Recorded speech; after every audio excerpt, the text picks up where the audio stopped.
بسم الله الرحمن الرحيم.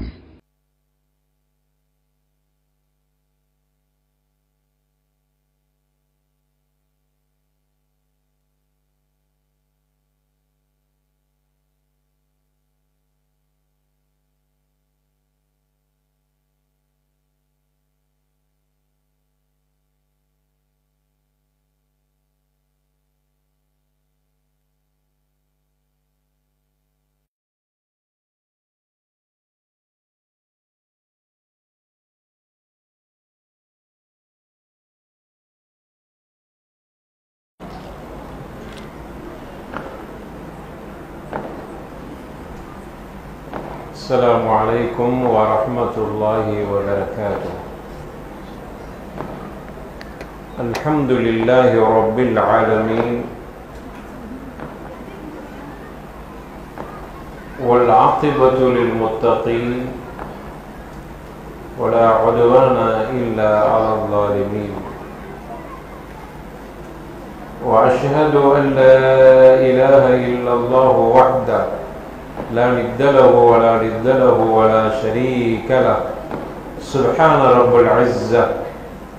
وأشهد أن سيدنا وحبيبنا وقدوتنا وأسوتنا وعظيمنا ومعلمنا رسول الله صلى الله عليه وعلى آله وأصحابه أجمعين، أما بعد، فإن أصدق الحديث كتاب الله، وخير الهدي هدي محمد صلى الله عليه وسلم، وشر الأمور محدثاتها، وكل محدثة بدعة، وكل بدعة ضلالة، وكل ضلالة في النار.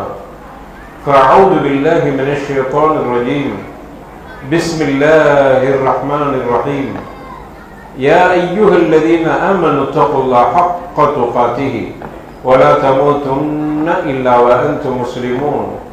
رب اشرح لي صدري ويسر لي أمري واحلل عقدة من لساني يفقه قولي. اللهم صل على محمد وعلى آل محمد كما صليت على إبراهيم وعلى آل إبراهيم إنك حميد مجيد. اللهم بارك على محمد وعلى آل محمد كما باركت على إبراهيم وعلى آل إبراهيم إنك حميد مجيد. بفضل الله ورحمته، அல்லாஹ்வுடைய பெருங்கிருபையால் இந்த சிறப்பான அல்லாஹ்வுக்கு உலகத்திலேயே மிக உகப்பான இடமாகிய மஸ்ஜிதில், இந்த சிறப்பான மஸ்ஜிதில் அக்ஸா என்கிற இந்த பள்ளிவாசலில் கல்வியினுடைய ஒரு ஹஃப்லாக, ஒரு விழாவாக இங்கு கற்றுத்தேறிய முபல்லிகாத்துகளுக்காக வேண்டி கண்ணியப்படுத்தும் முகமாக அவர்களுக்கு சன்னது வழங்கக்கூடிய இந்த நிகழ்ச்சியில் தலைமை பொறுப்பேற்று நடத்தி கொண்டிருக்கிற தலைவர் அவர்களே, எனக்கு முன்னால் உரையாற்றிய ஷேக் யூசுப் ஃபைதி அவர்களே, அதே போன்று இந்த சிறப்பான கல்லூரியை நடத்தி கொண்டிருக்கிற நிர்வாக பொறுப்பில் இருக்கிற என் அருமை சகோதரர் பிலால் பாய் அவர்களே, மற்றும் இங்கு வருகை தந்திருக்கக்கூடிய பெரியவர்களே, சகோதரிகளே, சன்னது பெற்றிருக்கிற முபல்லிகாத்துகளே, அல்லாஹ்வுடைய பெருங்கிருபையால் ஒரு மகிழ்ச்சிகரமான ஒரு தினம் இன்றைய தினம். நமக்கு கல்வி கற்றதற்காக வேண்டி ஒரு சனது வழங்கப்படுகிறது என்றால், அதுவும் எந்த கல்வி அல்லாஹும் ரசூலும் எந்த கல்வியை கற்க வேண்டும் என்று நமக்கு வலியுறுத்தினார்களோ, எந்த கல்வி ஃபர்து கிஃபாயா ஃபர்து ஐன் என்று பிரிக்கப்பட்டு அந்த ஃபர்து ஐன் என்கிற அடிப்படை கல்வியை கற்றதற்காக வேண்டி நமக்கு சனது வழங்கப்பட்டிருக்கிறது என்று சொன்னால், உண்மையிலேயே சனது பெற்றவர்களுடைய வாழ்க்கையில் மறக்க முடியாத ஒரு மகிழ்ச்சிகரமான ஒரு சந்தோஷமான தினமாகத்தான் நீங்கள் அதை புரிந்து கொள்ள வேண்டும். இந்த கல்லூரியை நடத்துவதற்கு எப்படியான தியாகங்களை சகோதரர் பிலால் செய்கிறார் என்பதை நமக்கு நம்முடைய உஸ்தாத் யூசுப் ஃபைதி அவர்கள் எடுத்து சொன்னார். உண்மையில மறக்க முடியாது. காயல்பட்டினம் வருகிற பொழுதெல்லாம், ஏன் வராவிட்டாலும் அவர்கள் இங்கிருந்து என்னை பல முறை தொலைத்தெடுத்து விட்டார். எப்போ நீங்க வருவீங்க, எங்களுக்கு உஸ்தாதா வேணும், எங்களுக்கு கல்வி சம்பந்தமாக ஆலோசனைகள் வேண்டும் என்று அந்த மனிதர் ஓய்வே எடுக்க மாட்டாரா என்று நினைக்கிற அளவுக்கு நான் அவரை முகத்துக்கு நேர புகழ்வது விரும்பத்தகுந்தது இல்லை என்றாலும் கூட அவரை ஊக்கப்படுத்த வேண்டும். அவரை போன்று நாமும் மற்றவர்களும் இப்படியான பணிகளை ஊக்கமாக செய்ய வேண்டும் என்கிற ஒரு நஷீத்தை உருவாக்குவதற்காக வேண்டி இந்த வார்த்தையை சொல்கிறேன். அப்படி ஆர்வம் அவர். எனக்கு தெரிய ரமலான்ல கூட மனுஷன் தூங்க இல்லை. அவரு தூங்குறாரா இல்லையோ, இருக்கிறவங்களும் தூங்க விட இல்லை. போன பண்ணி இதை நடத்தணும், அதை செய்யணும், எப்படியாவது உள்ளபடியாக நான் நெகிழ்ந்து போனேன். இவ்வளவு ஆர்வம். இதே மாதிரியான ஆர்வத்தினுடைய வெளிப்பாடுதான் இந்த அளவுக்கு அவரை கொண்டு வந்து நிறுத்தி இருக்கிறது.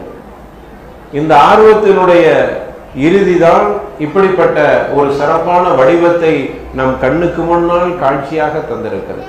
அல்லாஹ் அவருக்கு நிறைய அருள் செய்யட்டும், அவருக்கு சிறப்பான ஆயுளையும் நீளமாக கொடுக்கட்டும், அபிவிருத்தியும் அல்லாஹ் வழங்கட்டும். இது மாதிரியான பணிகளை இன்னும் சிறப்பாக அவர் இன்னும் நிறைய செய்ய வேண்டியிருக்கிறது. இது ஒரு துவக்கம், இது ஒரு அடிப்படை, இது ஒரு அசாஸ். இன்னும் இந்த கட்டடம் மட்டுமல்ல, இந்த கல்வியும் வளர வேண்டும். அதற்காக நாம் அனைவர்களும் கண்டிப்பாக சகோதரர் பிலாலுக்காக வேண்டி துஆ செய்வோம். இதே மாதிரி நிறைய பிலால்கள் உருவாக வேண்டும். அதுதான் நம்முடைய லட்சியம், இலக்கு. அதே மாதிரி அன்பான சகோதரிகளுக்கு சொல்லிக் கொடுக்கிறேன், உங்களுக்கு இன்னைக்கு ஒரு சனது வழங்கப்படுகிறதுனா அதனுடைய பின்னணியில் எவ்வளவு பெரிய தியாகங்கள் இருக்கிறது. இந்த கட்டடம் இருக்கிறது என்றால் இந்த கட்டடத்தின் ஒவ்வொரு கல்லிலும் தியாகத்தினுடைய வார்த்தைகள் அங்கு இருக்கிறது, தியாகத்தால் உருவாக்கப்பட்டிருக்கிறது. இந்த கல்வியை உங்களுக்கு கற்றுக் கொடுக்கிற ஆசிரியர்களுடைய தியாகம், இந்த கல்வியை உருவாக்கியவர்களுடைய தியாகங்கள், இவைகளுக்கு மத்தியில் தான் உங்களுக்கு இப்படி ஒரு சனது ஓராண்டு படித்தது, ஓராண்டு தானே, ஓராண்டு படித்ததற்கு இப்படியான ஒரு சிறப்பான சனது வழங்கப்படுகிறது. இது ஒரு பேப்பர், இது ஒரு அட்டை, இதில் எழுதப்பட்டிருக்கிற வார்த்தையில் ஆங்கிலமும் அதே மாதிரி அரபியும் சேர்ந்து எழுதப்பட்டிருக்கிற ஒரு வார்த்தை, அவ்வளவுதான். ஆனால் இதை உருவாக்குவதற்கு எவ்வளவு தியாகங்கள் தேவைப்படுகிறது, எவ்வளவு கஷ்டங்கள். பிலால், சகோதரர் பிலால்கிட்ட கேட்டா தெரியும் எத்தனை இரவுகள் அவருடைய தூக்கத்தை இந்த சிந்தனை கெடுத்திருக்கிறது என்று கூட சொல்ல மாட்டேன். அவர் எவ்வளவு கவலைப்பட்டிருப்பார், கவலைப்பட்டிருக்கிறார் என்பதற்கு அவர் அடிக்கடி என்னிடத்திலெல்லாம் அவர் பேசுகிற பொழுது நான் புரிந்து கொண்டது. இதை நீங்கள் முதல்ல விளங்கிக் கொள்ள வேண்டும். அப்படி உருவாக்கப்பட்டிருக்கிற ஒரு கல்லூரி, அப்படியானால் இதில் நாம் எவ்வளவு ஆர்வம் எடுத்து படித்துக் கொள்ள வேண்டும், அதனுடைய நோக்கம் என்ன, முதல்ல அதை புரிஞ்சுக்கிறோம். ஏன் இந்த கல்விக்கு இவ்வளவு முயற்சி செய்ய வேண்டும், இந்த பகுதியை வக்ஃப் செஞ்சிருக்கிறாங்கன்னா ரொம்ப மகிழ்ச்சியாக இருக்கிறது. சாதாரணமாக அந்த சிந்தனை வராது. எவ்வளவு பெரிய பணக்காரனா இருந்தாலும் இங்கிருந்து பணத்தை கணட்ட வேண்டும் என்பது அங்க பகீல்தனம், கஞ்சத்தனத்தை, ஷைத்தான் அச்சத்தை உருவாக்குவான். அவன் என்ன பண்ணுவான்டா, நமக்கு வறுமையை கொண்டு பயமுறுத்துவான். பிலாலே, இந்த இடத்தையா கொடுக்கிறா, நீ வறுமையில் மாட்டிக்கொள்ளாத, இது ஷைத்தான் அவரை அச்சுறுத்துவான். அதைத்தான் அஊது பில்லாஹி மினஷ் ஷைத்தானிர் ரஜீம் என்று தூக்கிவிட்டு அவர் தூக்கி எரிந்து விட்டு இந்த இடத்தை அப்ரூவ் பண்ணியிருக்கிறார். இன்னும் நிறைய அந்த மாதிரி செய்யணும். எல்லோரும் ஆர்வப்பட்டு இந்த மாதிரியான விஷயங்களை செய்யணும். அப்ப இந்த கட்டிடத்துக்குள் இவ்வளவு தியாகங்கள் ஒளிந்திருக்கிறது. அதை சகோதரிகளாக இருக்கிற நீங்கள் புரிந்து கொள்ள வேண்டும். கல்வி கற்றிருக்கிற நீங்கள் இதை தெளிவாக புரிந்து கொள்ள வேண்டும். சனது இன்னைக்கு கிடைத்திருக்கிறது என்றால் கல்வியை படிச்சு முடிச்சிட்டீங்க, இனிமேல் படிக்கக்கூடிய எதுவும் இல்லை என்பதற்காக வேண்டி வழங்கப்படவில்லை. உங்களுடைய கரங்களில் இருக்கக்கூடிய இந்த சனத் உங்களுக்கு இன்னைக்கும் மறுமைக்கும் அது ஹுஜ்ஜத்தாக இருக்க வேண்டும், உங்களுக்கு பாதகமாக ஆகிவிடக்கூடாது. இது நாளைக்கு அல்லாஹ் கிட்ட இந்த சனதை எப்படி உங்களுக்கு எதிராக சாட்சி சொல்லிடக்கூடாது. அப்ப சனது வாங்கின அந்த முபல்லிகாத்துகளுக்கு பெரிய பொறுப்பு இருக்கிறது. ஒரு வகையில் மகிழ்ச்சி, இன்னொரு வகையில் நீங்கள் கவலைப்பட வேண்டும். சனது வாங்கியிருக்கிற முபல்லிகாத்துகளை நீங்கள் ரொம்ப கவலைப்படணும். நமக்கு இப்படி ஒரு சனதை கொடுத்துட்டாங்க, அதுக்கெல்லாம் சாட்சியாக நாங்க எல்லோரும் இருக்கிறோம். உங்களுக்கு கல்வி கற்றதனுடைய அந்த விஷயத்துக்கு அவனை கொடுக்கப்பட்ட சனது உங்கள் மீது ஒரு பொறுப்பை அங்கு திணிக்கப்பட்டிருக்கிறது. நீங்க முபல்லிகா, உங்களுக்கு கல்வி கற்கக்கூடிய வாசலை திறந்து காமித்திருந்தாருக்கு கல்வி கூட போங்க அப்படி என்பதற்குத்தான் இந்த சனத். படித்து முடித்ததுக்கல்ல, இன்னும் ஏராளம் படிக்க வேண்டியிருக்கிறது. நீங்க மட்டுமல்ல, நானும் படிக்க வேண்டியிருக்கிறது, எல்லோரும் ஏராளம் படிக்க வேண்டியிருக்கிறது. நம்ம கற்றதெல்லாம் சும்மா சாதாரணமாக 2 பேப்பரை எடுத்து பிரட்டி இருக்கிறோம், அவ்வளவுதான். ஆனால் எத்தனையோ தியாகம் செய்து கிதாபுகளை எழுதி வைத்திருக்கிறார் உலமாக்கள். அந்த கிதாபுகளை நம்ம படிக்கவே இல்லை. அவர்கள் எழுதிய அந்த கிதாபுகளை நான் அடுக்கி வைத்தாலும் கூட என்னுடைய உயரத்துக்கு கிதாப் எழுதி வச்சிருக்கிறாங்க. அதை அவர்கள் எழுதின அந்த கிதாபுகளை நான் வாசித்து முடிக்க வேண்டுமானால் என்னுடைய ஆயுள் போதாது. ஆனால் அவர்கள் எப்படி இந்த கிதாபுகளை எழுதினாங்க? ஒவ்வொரு கிதாபுக்கும் பின்னணியில் பெரிய தியாகம் இருக்கிறது. இமாம் நவவி ரஹ்மத்துல்லாஹி ரியாது ஸாலிஹீன் என்று சொல்கிறோம். இமாம் நவவி ரஹ்மத்துல்லாஹி அலைஹி அவர்கள் எழுதிய கிரந்தங்கள் ஏராளம் இருக்கிறது. அதெல்லாம் எங்க இருக்குது? எல்லாம் மக்தபாக்களிலே அப்படி அடுக்கி வைக்கப்பட்டிருக்கிறது. கிதாப் இன்னைக்கு வாசிக்கிறதுக்கு ஆட்கள் இல்லை. அரபு கிதாபுகளை சொல்றேன். இமாம் நவவி ரஹ்மத்துல்லாஹி அலைஹி ஸஹீஹ் முஸ்லிம் என்கிற கிரந்தத்துக்கு ஒரு சிறப்பான விரிவுரை எழுதியிருக்கிறாங்க. ஆசிரியர்கள் சொல்வார்கள், ஸஹீஹ் முஸ்லிமுக்கு விரிவுரை எத்தனையோ இருந்தாலும் கூட ஒரு ஸஹீஹ் முஸ்லிமுடைய விரிவுரை என்று சொன்ன உடனே இமாம் நவவி ரஹ்மத்துல்லாஹி அலைஹி அவர்கள் எழுதிய விரிவுரையை தான் எல்லா அறிஞர்களும் புரிந்து கொள்வார்கள். மற்ற விரிவுரை என்றால் அதற்கு பேர் சொல்ல வேண்டும். எப்படி? புகாரியுடைய ஷரஹை பாருங்கள் என்று மொட்டையாக சொல்லிவிட்டால், புகாரியுடைய விரிவுரையை பாருங்கள் என்று பொதுவாக சொல்லிவிட்டால், புகாரிக்கு நிறைய விரிவுரை இருக்கிறது. உடனே படிச்சுண்டு அந்த தாலிபுல் இல்முகள் எதை புரிந்து கொள்வார்கள் தெரியுமா? இமாம் அஸ்கலானி எழுதிய ஃபத்ஹுல் பாரி தான் உடனே வருமா. ஏன்னா அந்த அளவுக்கு இப்படி ஒவ்வொரு இலக்குகளை நோக்கி அந்த அறிஞர்கள் கிதாபுகளை எழுதி தந்துட்டு போயிருக்கிறார். அதை படிக்கிறதுக்கு இப்பொழுது யார் இருக்கிறார்? அதை நினைக்கிற பொழுதுதான் உண்மையில வருத்தமாக இருக்கிறது, கவலையாக இருக்கிறது. அவர்கள்லாம் எவ்வளவு கஷ்டப்பட்டு இல்மை தேடி அலைந்து பெரும் தியாகம் செய்து கிதாபுகளாக இல்மை நமக்கு தந்துட்டு போயிருக்கிறாங்களே, அதை எடுத்து படிப்பதற்கு கூட நாதி இல்லாமல் இருக்கிறதே என்று நினைக்கிற பொழுது உள்ளபடியாக இந்த உம்மத், இந்த சமூகம் நன்றிகட்ட சமூகம் என்றுதான் சொல்ல முடியும். காரணம், அதை படிக்கவும் தெரியல, படிக்கிறதுக்கு உண்டான முயற்சியும் எடுக்கல. அப்போ உங்களுக்கு இன்னைக்கு சனது கொடுக்கப்பட்டிருக்குதுன்னா நீங்க புரிய வேண்டும், இன்னும் நிறைய நம்ம படிக்க வேண்டி இருக்கிறது. நஹ்வுன்னு எடுத்துக்கிட்டா அதுல இருக்குது கடல், அதை நம்ம படிக்க வேண்டி இருக்கிறது. சர்ஃப்னு எடுத்துக்கிட்டா சர்ஃப்லாம் படிச்சுட்டோம், நஹ்வெல்லாம் படிச்சுட்டோம் அப்படிங்கிறதுக்கு கொடுக்கல. நீங்க படிங்க, இன்னும் படிக்க வேண்டி இருக்கிறது என்றுதான் இந்த சனது கொடுக்கப்பட்டிருக்குது. முபல்லிகாத்துகளை அடுத்து உங்களுக்கு உண்டான பொறுப்பு, இப்ப நீங்க கற்றதுக்கு கொடுத்துட்டோம், ஏதோ கொஞ்சம் கற்றிருக்கிறீங்கன்னு கொடுத்துருக்கிறோம். அடுத்து உங்களுடைய மேலான பொறுப்பு என்ன தெரியுமா? நீங்கள் கற்றதை 2 வகையா, ஒன்று நீங்க அமல் செய்யணும், அடுத்தது நீங்க பிறருக்கு தப்லீக் செய்ய வேண்டும். இந்த 2 உங்களுடைய பொறுப்பா இருக்கு. உங்க மேல் சுமத்தப்பட்ட மஸ்ஊலியாக்களில் பிரதானது, உங்கள் மேல் சுமத்தப்பட்ட அமானிதங்களில் மிகவும் பிரமாண்டமான அமானிதம், நீங்க கற்றிருக்கிறீங்க, உங்க வாழ்க்கையில அமல் செய்யுங்க.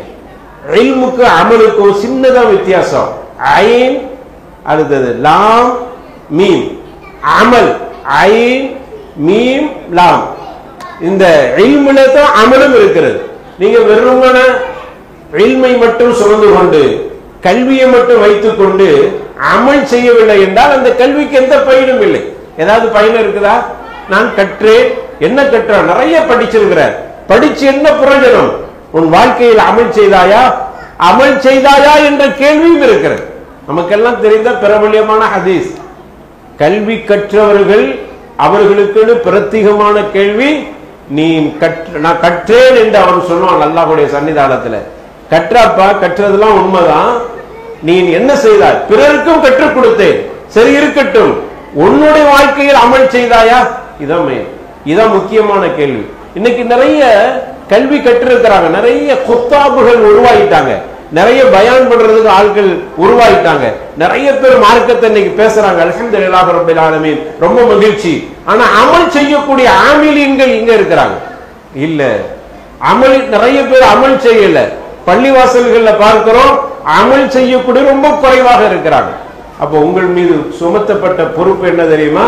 கல்வி கற்றிருக்கிறீங்க, கற்றதை உங்களுடைய வாழ்க்கையில் செயல்படுத்த வேண்டும். அருமையான முபல்லிகாத்துகளை, கண்ணியத்திற்குரிய முபல்லிகாத்துகளை, உங்களுடைய வாழ்க்கையில் நீங்கள் கற்றதை அமல் செய்யுங்கள்.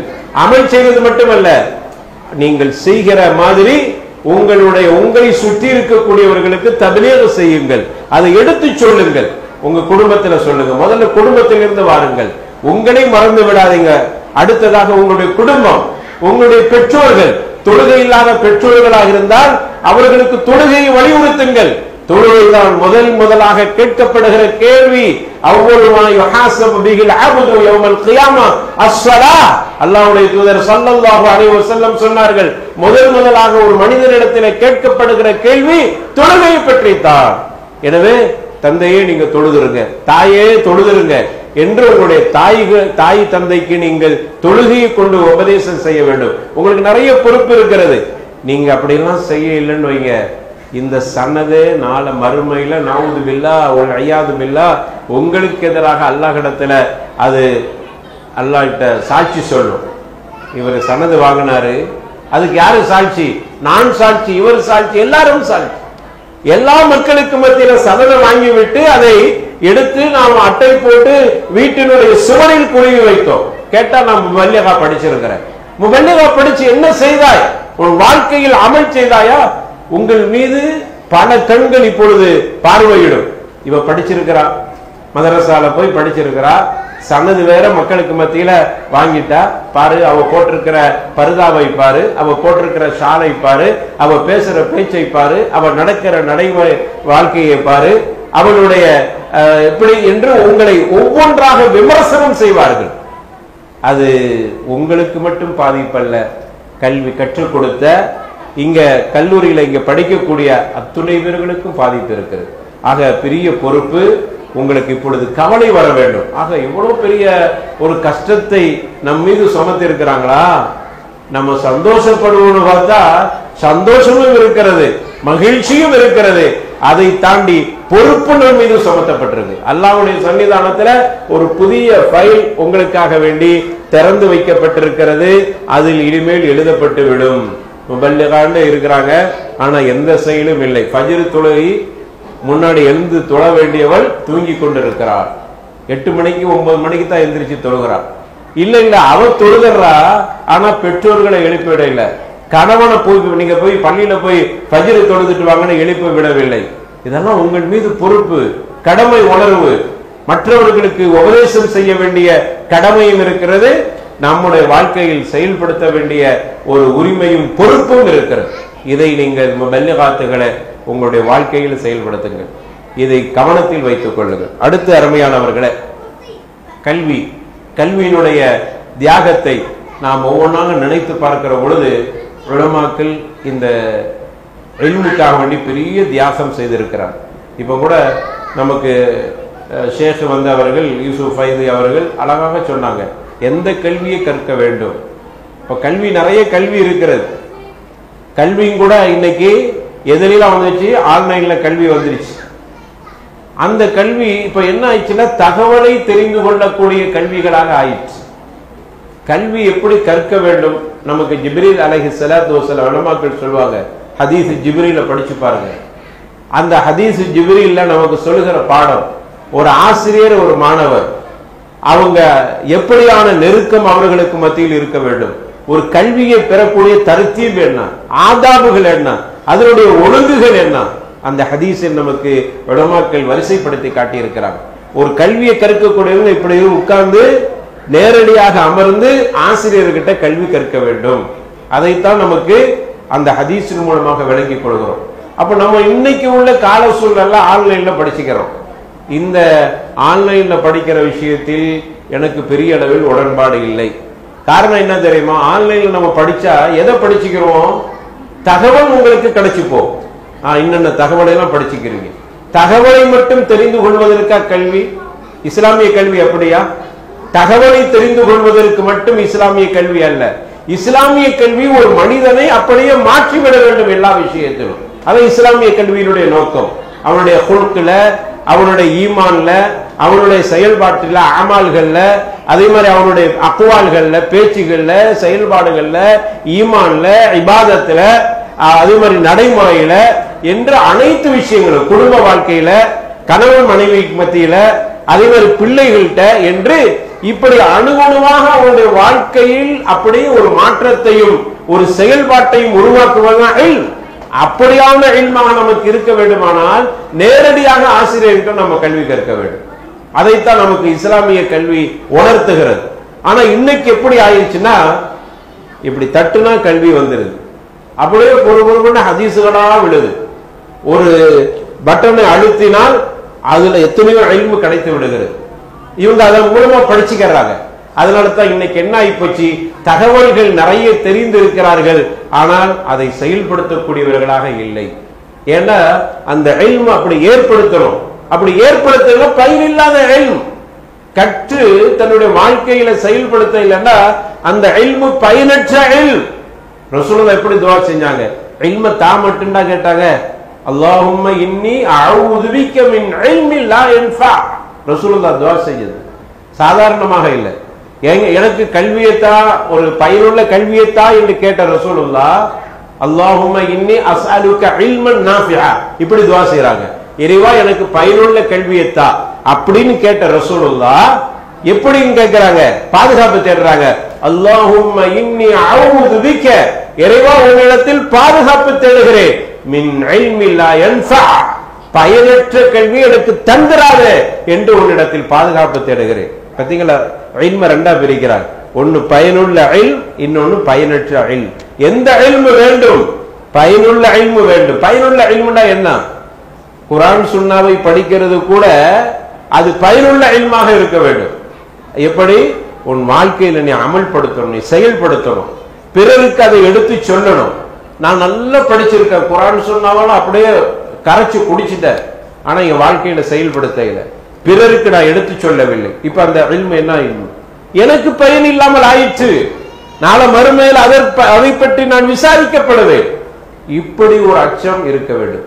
இது யாருக்கு ஏற்படுது தெரியுமா? உண்மையான உலமாக்களுக்கு ஏற்படும். இன்னமா யக்ஷல்லாஹு மின் இபாதிஹில் உலமா. யார் அல்லாஹ்வை அதிகம் அச்சப்படக்கூடியவர்கள் யார்? அல்லாஹ்வை அதிகம் பயப்படக்கூடியவர்கள் யார்? உலமாக்கள். எந்த உலமாக்கள்? தான் கற்ற கல்வியை நான் இப்படி படிச்சிருக்கிறேன், ஆனா என் வாழ்க்கையில செய்ய இல்லையே என்று யார் கவலைப்படுகிறார்களோ அவர்கள் தான் உண்மையான உலமாக்கள், அவர்கள் தான் உண்மையான கற்றவர்கள். இப்ப நாம் கற்றிருக்கிறோமா, கற்கவில்லையா? கல்லாதவரா, கற்றவரா? சனதின் மூலமாக அறியப்படுவதல்ல, என் பேருக்கு முன்னாடியும் பின்னாடியும் ஷேக் மஹதரி அப்படி இப்படின்னு போடுறதல்ல. என் வாழ்க்கையை நான் செயல்படுத்தினா தான் நான் உண்மையான ஆலிம் அல்லாஹ் இடத்துல. மக்கள்கிட்ட வேண்டா இருந்துட்டு போலாம். அதனாலதான் இந்த ஹதீஸ்ல பார்க்கிறோம், அல்லாஹ்வுடைய தூதர் ஸல்லல்லாஹு அலைஹி வஸல்லம் அவர்கள் சொன்னார்கள், 3 பேர் விஷயத்துல சொன்னாங்களா இல்லையா, நரகத்தில் இழுத்து போடப்படுவார்கள் என்று. அதில் ஒன்று, நீ என்னப்பா செஞ்சா ஆலிம் கிட்ட கேட்கப்படுகிறது. நான் கற்றேன், பிறருக்கு கற்றுக் கொடுத்தேன். சரி, அதெல்லாம் செஞ்சா எதற்கு செஞ்சா தெரியுமா? உன்னை எல்லோரும் ஆலிம் என்று சொல்வதற்காக வேண்டி செய்தா. நஊது பில்லாஹ் வல் இயாது பில்லாஹ். அல்லாஹ் நம்மளை காப்பாற்றுவார். அப்படியான முபல்லிகாத்துகளாக, அப்படியான ஆலிமாக்களாக, அப்படியான ஆலிம்களாக நாம் இருக்கக்கூடாது. பிறர் என்னை மெச்சிக்கொள்ள வேண்டும் என்பதற்காக வேண்டிய நான் கல்வி கற்றேன். அப்படியான அந்த கல்வி என்ன கல்வி? பயனற்ற கல்வி. எனவே முபல்லிகாத்துகளே, உங்களுக்கு நான் சொல்லிக் கொள்வதெல்லாம், நீங்கள் ஒரு ஹர்ஃபை, ஒரு செய்தியை நீங்கள் கற்றிருந்தாலும் வாழ்க்கையில் செயல்படுத்த வேண்டும். இப்போ உங்க வாழ்க்கையில ஒரு பெரும் மாற்றம் ஏற்பட்டிருக்க வேண்டும். நேற்று வரைக்கும் நான் வேற மாதிரி இருந்தேன், நேற்று வரைக்கும் இந்த அமலை செய்யாம இருந்தேன், ஆனா இன்றிலிருந்து நான் இந்த அமலை செய்வேன். ஏன் தெரியுமா? எனக்கு மக்களுக்கு முன்னாடி நாம பல்லிகா என்று எனக்கு சனது கொடுத்து அதற்கு ஷாஹிதா இருக்கிறார். இது ஒரு ஷாஹிது. நாம் எல்லாரும் சுகதாக்களாக இருக்கிறோம், ஷாஹிதீன்களாக இருக்கிறோம். ஏன் தெரியுமா? உங்களை பல்லிகா என்று சொல்வதற்கு. அப்படியான உங்களுக்கு கவலை வரணுமா இல்லையா? அதனால் நீங்கள் அதிகமாக கவலைப்பட வேண்டி இருக்கிறது. அல்லாஹ் கிட்ட நிறைய துஆ செய்யுங்க. எப்படி துஆ செய்ய வேண்டும்? நான் கற்ற இந்த இல்ம் இறைவா பயனுள்ள இல்மா இருக்கட்டும். ரசூலுல்லாஹ் அப்படி சரி, அல்லாஹ் குர்ஆன்ல சொல்றான், குர் ரப்பி ஜித்னி இல்மா, நபியே நீங்க கல்வியை என்னட்ட கேளுங்க அப்படிங்கிறான். ரசூலுல்லாஹ் ஸல்லல்லாஹு அலைஹி வஸல்லம் துஆ செய்றாங்க, ரப்பி ஜித்னி இல்மா, இறைவா எனக்கு இல்ம தா அப்படின்னு. அடுத்தது அதே ரசூலுல்லாஹ் தான், இறைவா எனக்கு பயனுள்ள கல்வியை தா, இறைவா எனக்கு பயனற்ற கல்வியிலிருந்து பாதுகாப்பு தா. வெறுமன படிச்சுட்டு போறதல்ல, தகவலை தெரிவதல்ல இஸ்லாமிய கல்வி. நிறைய ஆன்லைன்ல நான் படிச்சுட்டேன், எனக்கு நிறைய எதை பற்றி கேட்டாலும் நான் சொல்வேன் அப்படின்னு சொல்வதைத்தான் படிக்கிறோம். நான் படித்திருக்கிறேன் என்றால் என் வாழ்க்கையில் அதை செயல்படுத்துகிறானா என்று பார்க்க. அதனால முபல்லிகாத்துகளே, இதை உங்களுக்கு நான் நசீஹத்தாக சொல்லிக் கொள்கிறேன். அது முபல்லிகாத்துகளுக்கு மட்டுமல்ல, எல்லாத்துக்கும் சேர்த்து, குறிப்பாக பேசுகிற எனக்கும் சேர்த்து தான் இது ஒரு நசீஹத்தாக இருக்கட்டும். அடுத்தது, இந்த சனது பெற்றிருக்கிற முபல்லிகாத்துடைய பெற்றோர்களுக்கு நாம் சொல்லிக் கொள்வதெல்லாம், உங்க பிள்ளைய நீங்க படிக்க வச்சீங்க. உலகத்துல இன்னைக்கு எத்தனையோ பெரிய பெரிய படிப்புகளை பெண்கள் படித்து உச்சத்திற்கு செல்ல வேண்டும் என்று சொல்லி அதுதான் லட்சியம் என்று செல்லக்கூடிய ஒரு காலகட்டத்தில் உங்க பிள்ளை நல்ல மார்க் எடுத்தும் கூட மார்க்க கல்வி படிக்கட்டுமே என்று நீங்க அனுப்பி வச்சீங்க. அது பெரிய தியாகம் தான் இந்த காலத்தை பொறுத்த வரையில.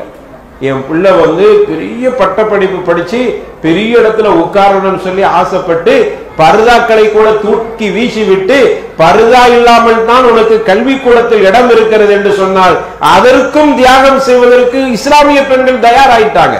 பார்க்கிறோமா இல்ல? சென்னை போன்ற பெருநகரங்கள்ல அங்க அவர்கள் போட்டிருக்கிற ஆடைகளை பார்க்கிற பொழுது அலங்கோலமாக இருக்கிறது. இஸ்லாமிய பெண் என்று பார்க்கிற பொழுது நமக்கு கோபம் வருகிறது, நாம் கவலைப்பட வேண்டியதாக இருக்கிறது. இப்படி ஒரு இஸ்லாமிய பெண்ணுடைய கலாச்சாரம் இந்த அளவுக்கு சீரழிந்து விட்டதே என்று கவலைப்பட வேண்டியிருக்கிறது. ஏன் அந்த பெண்ணுக்கு அந்த அளவுக்கு துணிந்தால்? அவள் போட்டிருக்கிற ஆடை முட்டுக்கால் தெரிகிற மாதிரி ஆடை, அவள் போட்டிருக்கிறது மிகவும் நெருக்கமான ஆடை. காரணம், அந்த கல்லூரி அப்படித்தான் ஆடை உடுத்தி வர வேண்டும் என்று கட்டளை போடுகிறது பெண்களுக்கு. அதை கூட செய்ய தயார். எங்களுக்கு தேவை ஆங்கில மொழியும் இன்னும் பல கல்வியும் எங்களுக்கு கிடைக்க வேண்டும், அதற்கு எதை தியாகம் செய்ய வேண்டும்? எங்களுடைய ஈமானை கூட தியாகம் செய்ய தயார் என்று இஸ்லாமிய பெண்களில் ஒரு கூட்டம் அப்படி இறங்கிவிட்டு, அதையெல்லாம் தாண்டி மதரசா கல்வி படிப்பதற்கு அனுப்பி வைக்கிறது என்பது இந்த காலத்தை பொறுத்தவரை தியாகம் என்றுதான் சொல்ல முடியும். சரி, அப்படி படிக்க வச்சுட்டீங்க. இப்ப உங்க பிள்ளை முபல்லிகா ஆயிட்டாங்க. இது மட்டும் இதோடு முடியவில்லை, அடுத்த படிப்பு இருக்கிறது. இது ஓராண்டு படிப்பு. அடுத்தது 3 ஆண்டு இருக்கிறது. அதை தாண்டி நிறைய படிக்க வேண்டியிருக்கிறது. ஹதீசு துறை பற்றி படிக்க வேண்டியிருக்கிறது, தப்சீர் துறை பற்றி படிக்க வேண்டியிருக்கிறது, இன்னும் பல துறைகளை பற்றி இஸ்லாமிய அறிவை பெற வேண்டிய, பெருக்க வேண்டிய, வளர்க்க வேண்டிய எத்தனையோ விஷயங்கள் இருக்கிறது. அப்ப இவைகளை கற்பதற்கு நீங்கள் கொஞ்சம் அவர்களுக்கு ஒத்துழைப்பு கொடுங்கள். மட்டுமல்ல, உங்க புள்ள முபல்லிகா ஆயிட்டீங்க, ஆனா அவ முபல்லிகா, அவ மக்களுக்கு பிரச்சாரம் செய்கிறாள், அவன் தன்னுடைய வாழ்க்கையில இஸ்லாத்தை எடுத்து சொல்கிறாள், செய்கிறாள், எல்லாம் சரி. ஆனா அந்த பெற்றெடுத்த தாய் இடத்துல இஸ்லாமிய சிந்தனை இல்லை என்றால் நீங்க உங்க மகள்கிட்ட குறைஞ்சபட்சம் படிக்கணுமா இல்லையா? நான் தான் எனக்கு கல்வி அறிவு படிப்பறிவு எதுவுமே இல்லாம ஆயிற்று, நான் இப்ப போய் மதரசால படிக்க முடியாது, பிள்ளைய ஒன்ன படிக்க வச்ச, உன் மூலமாக அடிப்படை விஷயங்களை சொல்லித்தாவ, ஃபர்து ஐன் என்கிற அடிப்படை கல்வியை எனக்கு படிச்சுத்தாவ. அவங்க சொன்னாங்கல்ல, கபர்ல விசாரிக்கப்படுகிற 3 கேள்விகள், அந்த 3 கேள்விக்கு நான் பதில் சொல்ல வேண்டுமானால் உலகத்திலேயே நான் இங்கு படித்திருக்க வேண்டும். 3 வினாக்கள் கபர்ல கேட்கப்படும். அப்படிப்பட்ட கேள்வியும் வந்துருச்சு. என்னைக்காவது பாக்குறோம் நம்ம கல்லூரிகள்ல என்ன வினா கேட்போம், எக்ஸாம் நடக்க போதுன்னா கொஸ்டின் நமக்கு வராது, அப்படி வந்துட்டா கொஸ்டின் அவுட் ஆயிடுச்சுருவாங்க. ஆனால் நம்ம இஸ்லாமிய மார்க்கம் சொல்லுகிறது, கபர்ல உனக்கு ஒரு இம்திஹான் இருக்கிறதுப்பா, கபர்ல உனக்கு ஒரு பெரிய எக்ஸாம் இருக்கிறது. அதற்கான வினா என்ன தெரியுமா? இந்த வினாவையும் படித்துக்க, விடையும் படித்துக்க. எல்லாத்தையும் கொடுத்தாச்சு நம்மகிட்ட. வினாவையும் கொடுத்தாச்சு, விடையும் கொடுத்தாச்சு. இப்படி கேட்கப்படும் அந்த கேள்விக்கு இதான் விடை என்று சொல்லியாச்சு. இதற்கு பிறகு இஸ்லாம் உங்ககிட்ட என்ன எதிர்பார்க்கிறது? கேள்வியும் படித்துக்கொள், அதனுடைய பதிலையும் படித்துக்கொள், கபர்ல வந்து பரீட்சையை ஒழுங்கா எழுதிரு. அதையும் சொன்னாங்க அழகா. மலக்குகள் வந்து கேட்கிறாங்க, பரபரப்பாக இருக்கும், பதஷ்டமாக இருக்கும். நீ ஒழுங்கா படிச்சிருந்தா பதஷ்டமும் இல்லை, பரபரப்பும் இல்லை. அப்ப சந்தோஷமா இருக்கலாம், ஈது மாதிரி இருக்கலாம், வஹீது மாதிரி இல்ல, எச்சரிக்கை அல்ல, உனக்கு ஈது மகிழ்ச்சி அங்க. அப்போ அதற்குண்டான இல்மையாவது நம்ம படிச்சுக்கணுமா இல்லையா? கபர்ல 3 கேள்வி கேட்பாங்களாமா. அந்த கேள்வி என்ன? இந்த முபல்லிகாத்துடைய பெற்றோர்கள் தெரியாட்டா இந்த பிள்ளைகிட்ட தெரிந்து கொள்வது கடமையாக இருக்கிறது. உங்க புள்ள பயன், உங்க அந்த பிள்ளைகிட்ட இருந்து நீங்க பயனடையவில்லை என்றால், துனியாவுடைய பயன் அல்ல, ஆகிரத்துடைய பயனை உங்களுடைய பிள்ளைகிட்ட இருந்து நீங்கள் பெறவில்லை என்றால் அப்போ பிரயோஜனமே இல்லாமல் ஆகிவிடும். அதனால அருமையான தாய்மார்களுக்கு சொல்லிக் கொள்வது, உங்களுடைய முபல்லிகாத்துகளாக இருக்கிற உங்களுடைய பிள்ளைகள்கிட்ட நீங்கள் குர்ஆன் ஓத தெரியலண்டா படிச்சுக்கிறங்க. வெளியில போய் படிக்க வெக்கமா இருக்குதா? பிள்ளை நீங்க எனக்கு படிச்சு கொடுங்க. தாய் தன்னுடைய மகள்கிட்ட குர்ஆனை அரபியில் ஓதுது, கலாமுல்லாஹ். நிறைய பேர் இருக்கிறோம், குர்ஆனை அரபியில வாசிக்கவே தெரியாமல் இருக்கிறோம். எவ்வளவு பெரிய ஒரு கேடு, எவ்வளவு பெரிய ஒரு பாதிப்பு, எவ்வளவு பெரிய ஒரு அசிங்கம். அல்லாஹ்வுடைய வேதத்தை கேட்டா ஒரு சொல்றார், குர்ஆனை நான் ஆரம்பத்திலிருந்து கடைசி வரைக்கும் படிச்சுட்டேன், ரமதான் வந்துட்டுனா ஒரு 5 தடவை படிச்சுட்டேங்கிற. எப்படிப்பா படிச்சா? தர்ஜமாவை படிச்சிருக்கிறார். அதுல ஏதாவது நன்மை கிடைக்குமா? நான் அதுக்காக தர்ஜமாவை படிக்க கூடாதுன்னு சொல்ல வரையில, படிங்க, அதையும் படிக்கணும். ஆனா குர்ஆனை அரபியில ஓதுனா தான் நன்மை கிடைக்கும். ஹர்ஃப், ஒரு ஹர்ஃபுக்கு 10 நன்மை. அந்த நன்மை கிடைக்கணும்னா அரபியில ஓதணுமா இல்லையா? அரபியில ஓத தெரியல, நானும் போய் மதரசால போய் ஓதவும் முடியாது. காரணம் என்னவென்றால் என்னுடைய வயசுக்கு அது முடியாது. அப்படின்னு இருக்கிற பெண்கள், உங்களுடைய பிள்ளைகள்கிட்ட நீங்க குர்ஆனை படிக்கலாமா இல்லையா? கண்டிப்பா அரபியில குர்ஆனை ஓத கற்றுக்கொள்ள வேண்டும். யாரும் அதிலிருந்து தப்பிக்க முடியாது. முபல்லிகாத்துடைய பெற்றோர்கள் குர்ஆன் அரபியில ஓத தெரியலண்டா, அல்லாஹ் ஏன் ஓத தெரியலன்னு கேட்கும்போது, அல்லாஹ்வே எனக்கு என்னுடைய பெற்றோர்கள் படிக்க வைக்கல அப்படின்னு தப்பிக்க முடியாது. உன் புள்ள படிச்சுச்சுல, உன் புள்ள போய் வெளியில போய் படிச்சு கொடுத்துச்சுல, உன் வீட்டுல இருந்தது உன் மகள், அவர்கிட்ட துனியாவுடைய விஷயத்தை எல்லாம் கேட்டிருக்கிறாய் இல்லையா? ஏன் ஆகிரத் என்னுடைய கலாமுல்லாஹ், என்னுடைய வேதத்தை நீ எனக்கு அரபியில் கற்றுக்கொடு என்று உன் பிள்ளை கிட்ட ஏன் கேட்கவில்லை என்று அல்லாஹ் நாளைக்கு உங்கள்கிட்ட கேட்கிற பொழுது என்ன பதில சொல்வீங்க? யாவைலத்தன மாலிஹாதல் கிதாப் லா யுகாதிரு ஸகீரத்தன் வலா கபீரத்தன் இல்லா அஹ்ஸாஹா வஜது மா அமிலு ஹாதிரா அப்படின்னு கையை பிசைஞ்சிக்கிறீங்களா? எங்களுக்கு பிடிச்ச கை சேதமே, ஒரு விஷயத்தை கூட ஒன்று கூட விட்டு வைக்காமல் அனைத்தையும் எங்களுடைய அந்த இதுல ஏட்டுல எழுதப்பட்டிருக்கிறத, ஏற்றப்பட்டிருக்கிறது என்று கையை பிசையக்கூடிய ஒரு சந்தர்ப்பத்தில் யார் காப்பாற்றுவார்? எனவே உங்களுடைய முபல்லிகாத்துகளுடைய பெற்றோர்களுக்கு இந்த பொறுப்பு இருக்கிறது. அவங்க திருமணம் ஆனவங்களா இருந்தா அவங்களுடைய கணவருக்கு இருக்கக்கூடிய பொறுப்பு. அவங்க கணவருக்கு என்ன பொறுப்பு?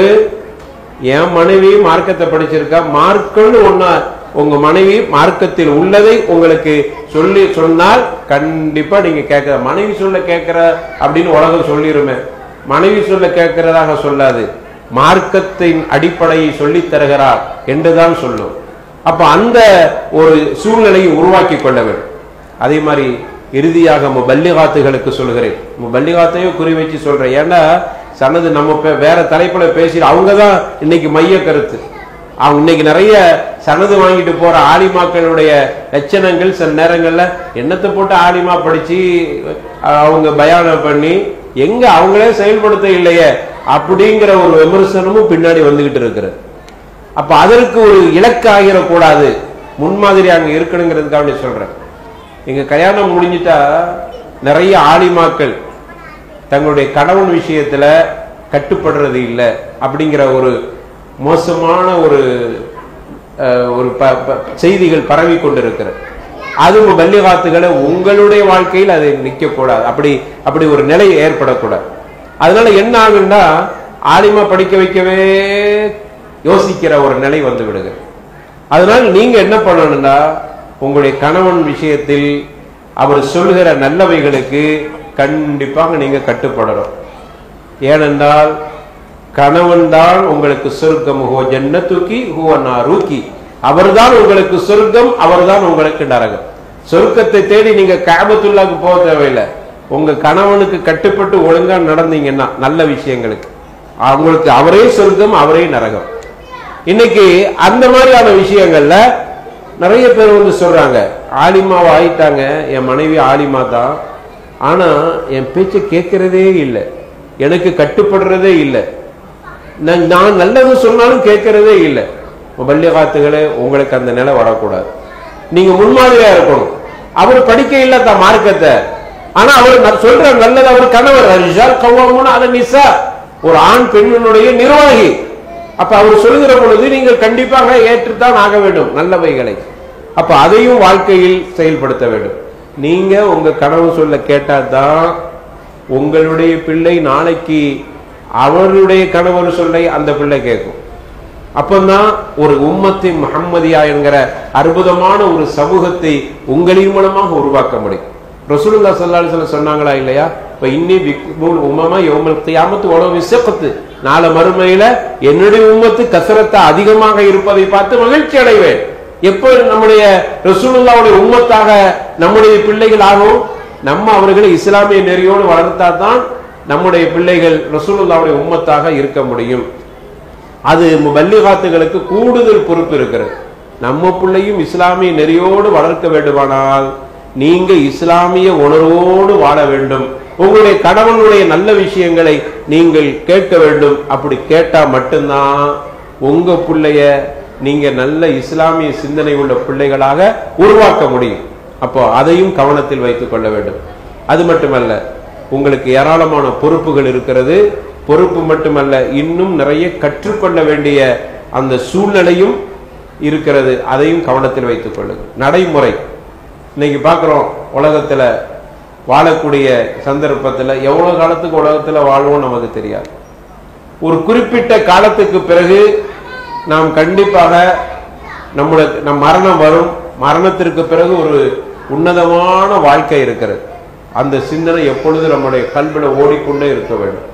அப்பதான் நீங்க சரியான முறையில வாழ முடியும்.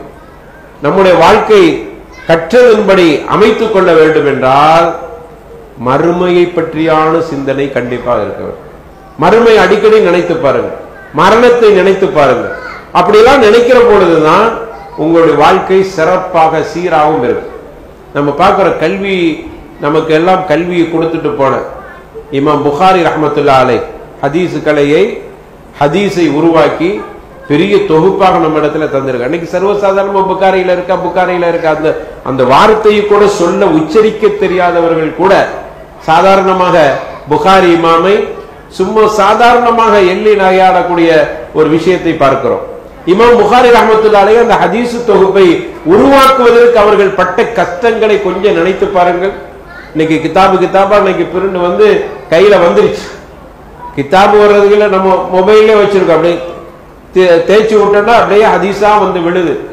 எல்லா ஹதீஸையும் இப்ப இன்னைக்கு பார்த்தரலாம். தமிழ்ல அதே மாதிரி ஆன்லைன்ல பார்த்துக்கலாம். அப்படியான வசதிகள். நீங்க கொஞ்சம் யோசித்து பாருங்கள். இமாம் புகாரி ரஹ்மத்துல்லாஹி அலைஹி ஹதீஸை தொகுப்பதற்கு அவர்கள் பட்ட கஷ்டங்கள், அதை கொஞ்சம் நினைத்து பாருங்கள். மன கண்ணுக்கு முன்னாடி அப்படியே கொண்டு வாருங்கள். அந்த தியாகத்திலாம் நினைக்கும் போது நம்ம ஒண்ணுமே இல்லை. நம்ம சில நேரங்களை நினைச்சுக்கிறோம் நம்ம பெரிய தியாகம் செஞ்சுட்டு இருக்கிறோம், நம்ம படிக்கிறது எவ்வளவு கஷ்டப்பட்டோம் தெரியுமா என்றெல்லாம் நம்ம சொல்லிக்கிறோம். ஆனா இமாம் புகாரி ரஹ்மத்துல்லாஹி அலைஹி அவர்களுடைய தியாகத்தோடு ஒப்பிட்டு பார்த்தா நம்ம ஒண்ணுமே இல்லை. இதுல இருக்கிறத எடுத்து படிக்கணும், அதுக்கு கூட நமக்கு வலிக்கிறது, அதுக்கு கூட நம்ம கஷ்டமா இருக்கிறது. அவங்க பதிவு செஞ்சிருக்கிற அந்த செய்திகளை படித்து பிறருக்கு சொல்றது, நம்ம வாழ்க்கையில செயல்படுது, அவ்வளவுதான். இமாம் புகாரி ரஹ்மத்துல்லாஹி அலைஹி எப்படி பாருங்கள், அவர்கள் கல்வி கற்பதற்கு சென்று விட்டார்கள். அவருடைய வாழ்க்கையில நாம படிக்கிற ஒரு நிறைய செய்திகள்ல ஒரு முக்கியமான செய்தி, அவர்கள் தன்னுடைய உஸ்தாத் இடத்துல கல்வி கற்கிற பொழுது ஒரு நாள் ஒரு நல்ல மாணவர், இமாம் புகாரி ரஹ்மத்துல்லாஹி அலைஹி பொறுத்தவரையில ஒரு நல்ல திறமையான மாணவர், ஆசிரியரை பொறுத்தவரையில நல்ல திறமையான மாணவர்கள் மேல கூடுதல் கவனம் எடுத்துக் கொள்வார்கள். ஒரு மஹப்பத் வச்சுக்கிடுவாங்க. நல்ல படிக்கிற புள்ளனா அதே மாதிரி ஒரு நாள் இமாம் புகாரி ரஹ்மத்துல்லாஹி அலைஹி வகுப்பறைக்கு வரையில. உஸ்தாது கேட்கிறாங்க, எங்க புகாரியை காணையிலேயே எங்கன்னு கேட்கிறாங்க. முஹம்மது இப்னு இஸ்மாயில் அவங்க பேர், அப்புறம் தான் புகாரின்னு வருது. அவங்களுடைய ஊரை மையப்படுத்தி அது புகாரியை சார்ந்தவர். அப்ப எங்க முஹம்மது இப்னு இஸ்மாயில காணோமே எங்கன்னு கேட்கிறாங்க. மாணவர்களும் தேடுறாங்க. ஒரு நாளும் அவர் தவறாம வந்துருவார, இன்னைக்கு ஏன் வரையில?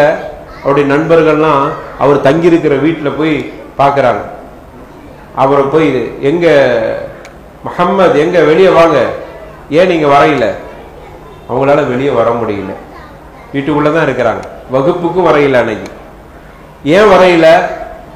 அவங்க சொல்றாங்க, எனக்கு உடுத்துவதற்கு ஒரு ஆடை தான், அந்த ஆடை கிழிந்து விட்டது, மாற்று ஆடை உடுப்பதற்கு இல்லை, நிர்வாணமாக இருக்கிற நிலை. யாரிட தெரியுமா? இமாம் புகாரி ரஹ்மத்துல்லாஹி அலைஹி. நான் இப்பொழுது நிர்வாணமாக இருக்கிறேன், எனவே எனக்கு மாற்று ஆடை இல்லாதனால நான் வரையில.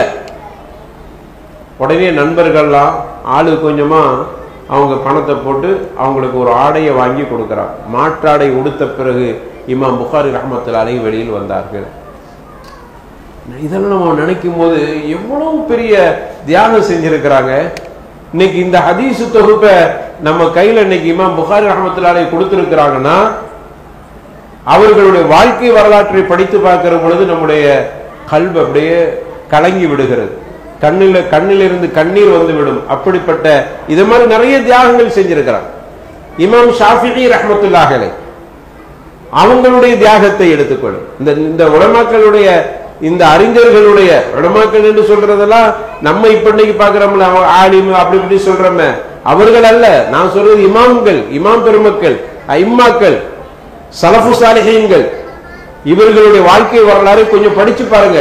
அப்பதான் இந்த இல்முடைய அந்த கூவத்தையும், இல்முடைய நஃபையும், இல்முடைய அந்த வலிமையும் நாம் தெரிந்து கொள்ள முடியும். இமாம் ஷாஃபி ரஹ்மத்துல்லாஹி அலைஹி அவங்க தாயார் அனுப்பி வைக்கிறாங்க, போய் நீ கல்வி கத்துட்டு வான்னு சொல்லி. அவங்க போறாங்க. இமாம் மாலிக் ரஹ்மத்துல்லாஹி அலைஹி அவங்களுடைய உஸ்தாத் அங்க போய் அவங்கள்ட்ட கல்வி கற்பதற்காக போய் நிற்கிறாங்க. அவங்களுடைய பகுதி பலஸ்தீன்ல கஸா என்கிற பகுதியிலிருந்து இமாம் ஷாஃபி, காசாங்கிறவங்கள இமாம் ஷாஃபி ரஹ்மத்துல்லாஹி அலைஹி வர்றாங்க. இமாம் மாலிக் ரஹ்மத்துல்லாஹி அலைஹி அவங்கள்ட்ட கல்வி கற்கன்னு நிக்கிறாங்க. அப்ப மாலிக் ரஹ்மத்துல்லாஹி அலைஹி கேட்கிறாங்க, உங்களுக்கு என்னப்பா தெரியும்? நான் உங்களுடைய முஅத்தா கிதாபை முழுமையாக மனனம் செய்திருக்கிறேன். பாருங்க, இமாம் ஒரு மாணவரா படிக்க வராரு, அவருடைய யாருக்கிட்ட படிக்க வர்றாரு? ஆசிரியர் கிதாப் எழுதி இருக்கிறாங்க, முஅத்தா என்கிற கிரந்தம். அந்த கிரந்தத்தினுடைய ஹதீஸை முழுமையாக, ஹதீஸை வெறும் மத்தனம் மட்டும் அல்ல, சனதோட ஹத்தஸனா ஃபுலான் இப்னு ஃபுலான் ஹத்தஸனா ஃபுலான் அப்படின்னு வருமா இல்லையா, அதோட சேர்த்து முழுமையாக மனனம் செய்திருக்கிறேன். கடைசியில் அவங்கள்ட்ட கல்வி கற்கிறாங்க. கற்றுவிட்டு ரொம்ப நாள் கழித்து கல்வியை இல்ம தேடிட்டு ஊருக்கு போறாங்க, கஸாவுக்கு. தாய்க்கு மடல் எழுதுறாங்க, அம்மா நான் கல்வியை ஓரளவு படிச்சுட்டேன் வடமாக்கள்கிட்ட, இப்ப நான் ஊருக்கு வர்றேன் அப்படின்னு. ஏராளமான பரிசு பொருள்கள்லாம் எனக்கு கிடைச்சிக்குதுமா, ஏராளமான ஹதாயாக்கள்லாம் எனக்கு கொடுத்துருக்கிறாங்க என்னுடைய ஆசிரியர்களும் மக்களும். அவ்வளோத்தையும் எடுத்துக்கிட்டு அன்பளிப்புகளோடு உங்களுடைய மகன் உங்களுடைய நம்ம ஊருக்கு வர இருக்கிறேன் அப்படின்னு மகிழ்ச்சியா மடல் எழுதுற. அந்த காலத்துல ஒரு கடிதம் போய் சேர்ந்து அங்கேருந்து பதில் வர்றது எத்தனை ஆண்டு வரும்? திரும்ப அவங்க தாய் எழுதுறாங்க, எப்படியான தாய், எப்படியான உருவாக்கம். தாய்மார்களை கவனமா இருங்க, எப்படியான உருவாக்கம். உடனே அந்த தாய் எழுதுறாங்க, மகளே நீ கல்வியை கற்றுவிட்டு வா என்றுதான் உனக்கு நான் உன்னை அனுப்பி வைத்தேன். துனியாவுடைய பரிசு பொருள்களை எல்லாம் நான் ஆசைப்படவில்லை. நீ கல்வியை கற்றுவிட்டா கல்வியோடு வா, இந்த துனியாவுடைய ஆசையெல்லாம் தேவையில்லை. ஒரு தாய் எப்படி ஒரு சின்ன பரிசு கூட நம்ம விட்டு வைக்க மாட்டோம். ஆனா அவங்க எழுதுறாங்க, எனக்கு இவ்வளவு கிடைச்சிருக்குது, உன்னை நான் கல்வியோடு இல்மோடு தான் நான் எதிர்பார்க்கிறேன். இமாம் ஷாஃபி ரஹ்மத்துல்லாஹி அலைஹி என்ன தெரியுமா, பிள்ளைய ரசிக்க தெரியாத தாய் அப்படின்னா யோசனாங்க.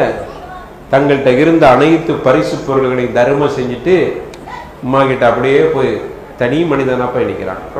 போய் ஆலிமா போய் நிக்கிறாங்க. இவர்கள் தான் ஆலிம்கள், இவர்கள் தான் உலமாக்கள்.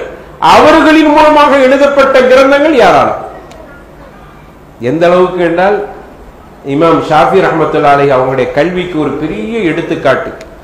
அவங்க எழுதிய கிரந்தத்தில் அர்-ரிசாலா அப்படின்னு ஒரு கிரந்தம். இமாம் ஷாஃபி ரஹ்மத்துல்லாஹி அலைஹி அர்-ரிசாலா உசூல் ஃபிக்ஹை மையப்படுத்தி முதலாக உசூல் ஃபிக்ஹ் என்கிற அப்படிப்பட்ட ஒரு கிரந்தத்தை இமாம் ஷாஃபி ரஹ்மத்துல்லாஹி அலைஹி எழுதியிருக்கிறார். அன்னைக்கு இருந்த காலம் எப்படியான காலம் தெரியுமா? அஹ்லுல் ஹதீஸ் என்கிற ஒரு கூட்டம், ஒரு ஜமாஅத். ஹதீஸ்ல என்ன இருக்குதோ அதை அப்படியே அமல் செய்யணும் அப்படின்னு ஒரு கூட்டம். இன்னொரு கூட்டம் என்ன தெரியுமா? தஅவீலாத். ஹதீஸ்ல இருக்கிறத அப்படியே அவங்களே வியாக்கியானம் தஅவீலாத். வியாக்கியானம் சரியான தமிழா? வியாக்கியானம் கொடுத்து இப்படி இப்படி இப்படின்னா நிறைய வியாக்கியானம்னு சொல்லுவோம்ல, இப்படி கொடுத்து ஃபத்வாக்களை கொடுப்பது. ஹதீஸ்ல சொல்லி இருக்குது அதை அப்படியே ஃபத்வாவாக கொடு, நஸ்ஸுக்கு எந்த மாற்றமும் இல்லாம கொடுக்கிறது, விளக்கமே கொடுக்க கூடாது அப்படின்னு ஒரு கூட்டம். இன்னொரு கூட்டம் வியாக்கியானங்கள் கொடுக்கணும். இப்படியான ரெண்டு தரப்பு உலமாக்களும் ரெண்டு ஃபிர்கா இருக்குது. மசாயில் விஷயத்தில் அடிச்சுக்கிறவாங்க அப்படிங்கிற அளவுக்கு. இமாம் ஷாஃபி ரஹ்மத்துல்லாஹி அலைஹி அந்த காலத்துல தான் அர்-ரிசாலா என்கிற கிதாப் எழுதுறாங்க. உலமாக்கள் எழுதுறாங்க, அர்-ரிசாலா என்கிற கிதாப் அஹ்லுல் ஹதீஸையும் அவர் ஹதீஸுகளை மட்டும் வைத்து அமல் செய்தார். குர்ஆனையும் ஹதீஸையும் அப்படியே எந்த விளக்கமும் பார்க்காம அப்படியே அமல் செய்யணும்னு சொன்னாங்களே, அந்த உலமாக்களும் தஅவீலாத்துக்கு வியாக்கியானங்கள் கொடுத்து ஃபத்வாக்களை கொடுத்தாங்களே அந்த அறிஞர்களும் ரிசாலாவை என்று படித்தார்களோ இருவர்களும் சரியான புரிதலுக்கு வந்துட்டாங்க. அப்படிப்பட்ட ஒரு பெரிய மாற்றத்தை உருவாக்கியது.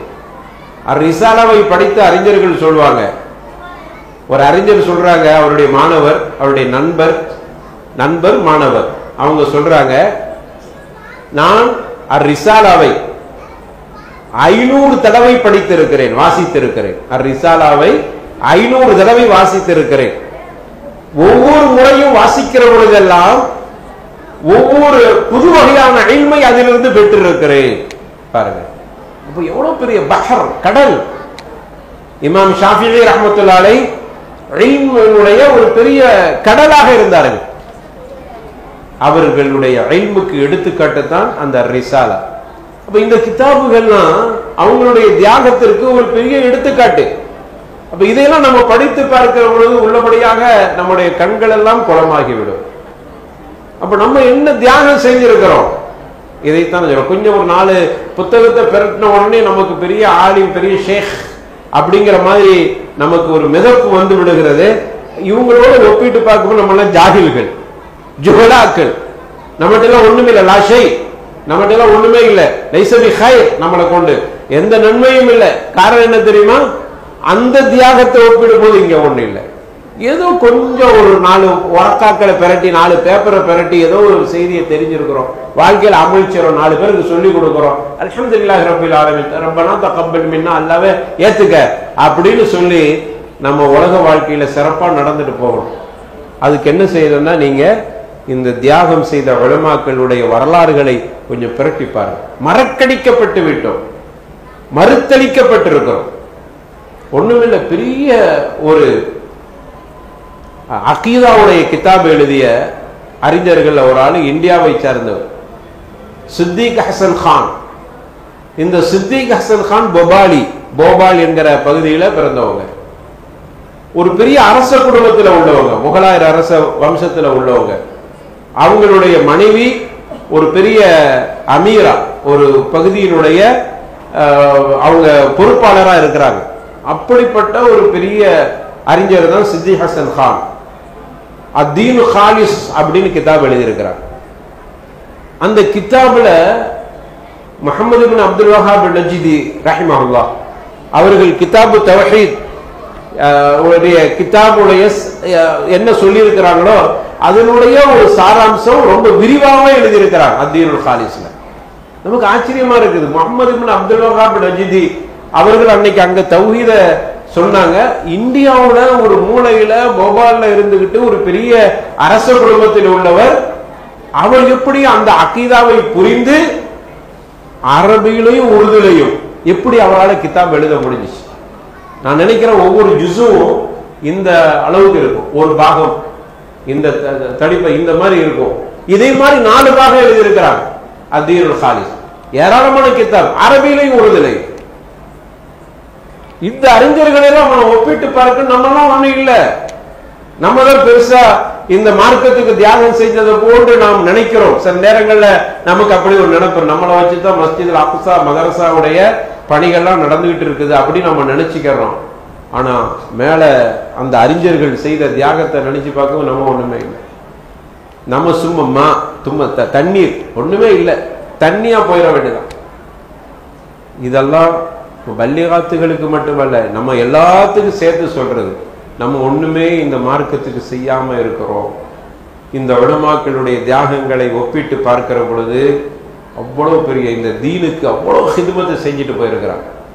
ஒவ்வொரு கிதாபுகளுக்கு விரிவுரை எழுதி வைத்துட்டு போன அந்த புதுமை, ஒவ்வொரு கிதாபுக்கு ஷரஹ் எழுதி வைத்துட்டு போன புதுமை, நம்ம நாட்டை சார்ந்தவர்கள் சஃபியுர் ரஹ்மான் முபாரக் ஃபூரி அவங்க எழுதின தியாகங்கள், அவங்க எழுதிய கிதாபுகள்.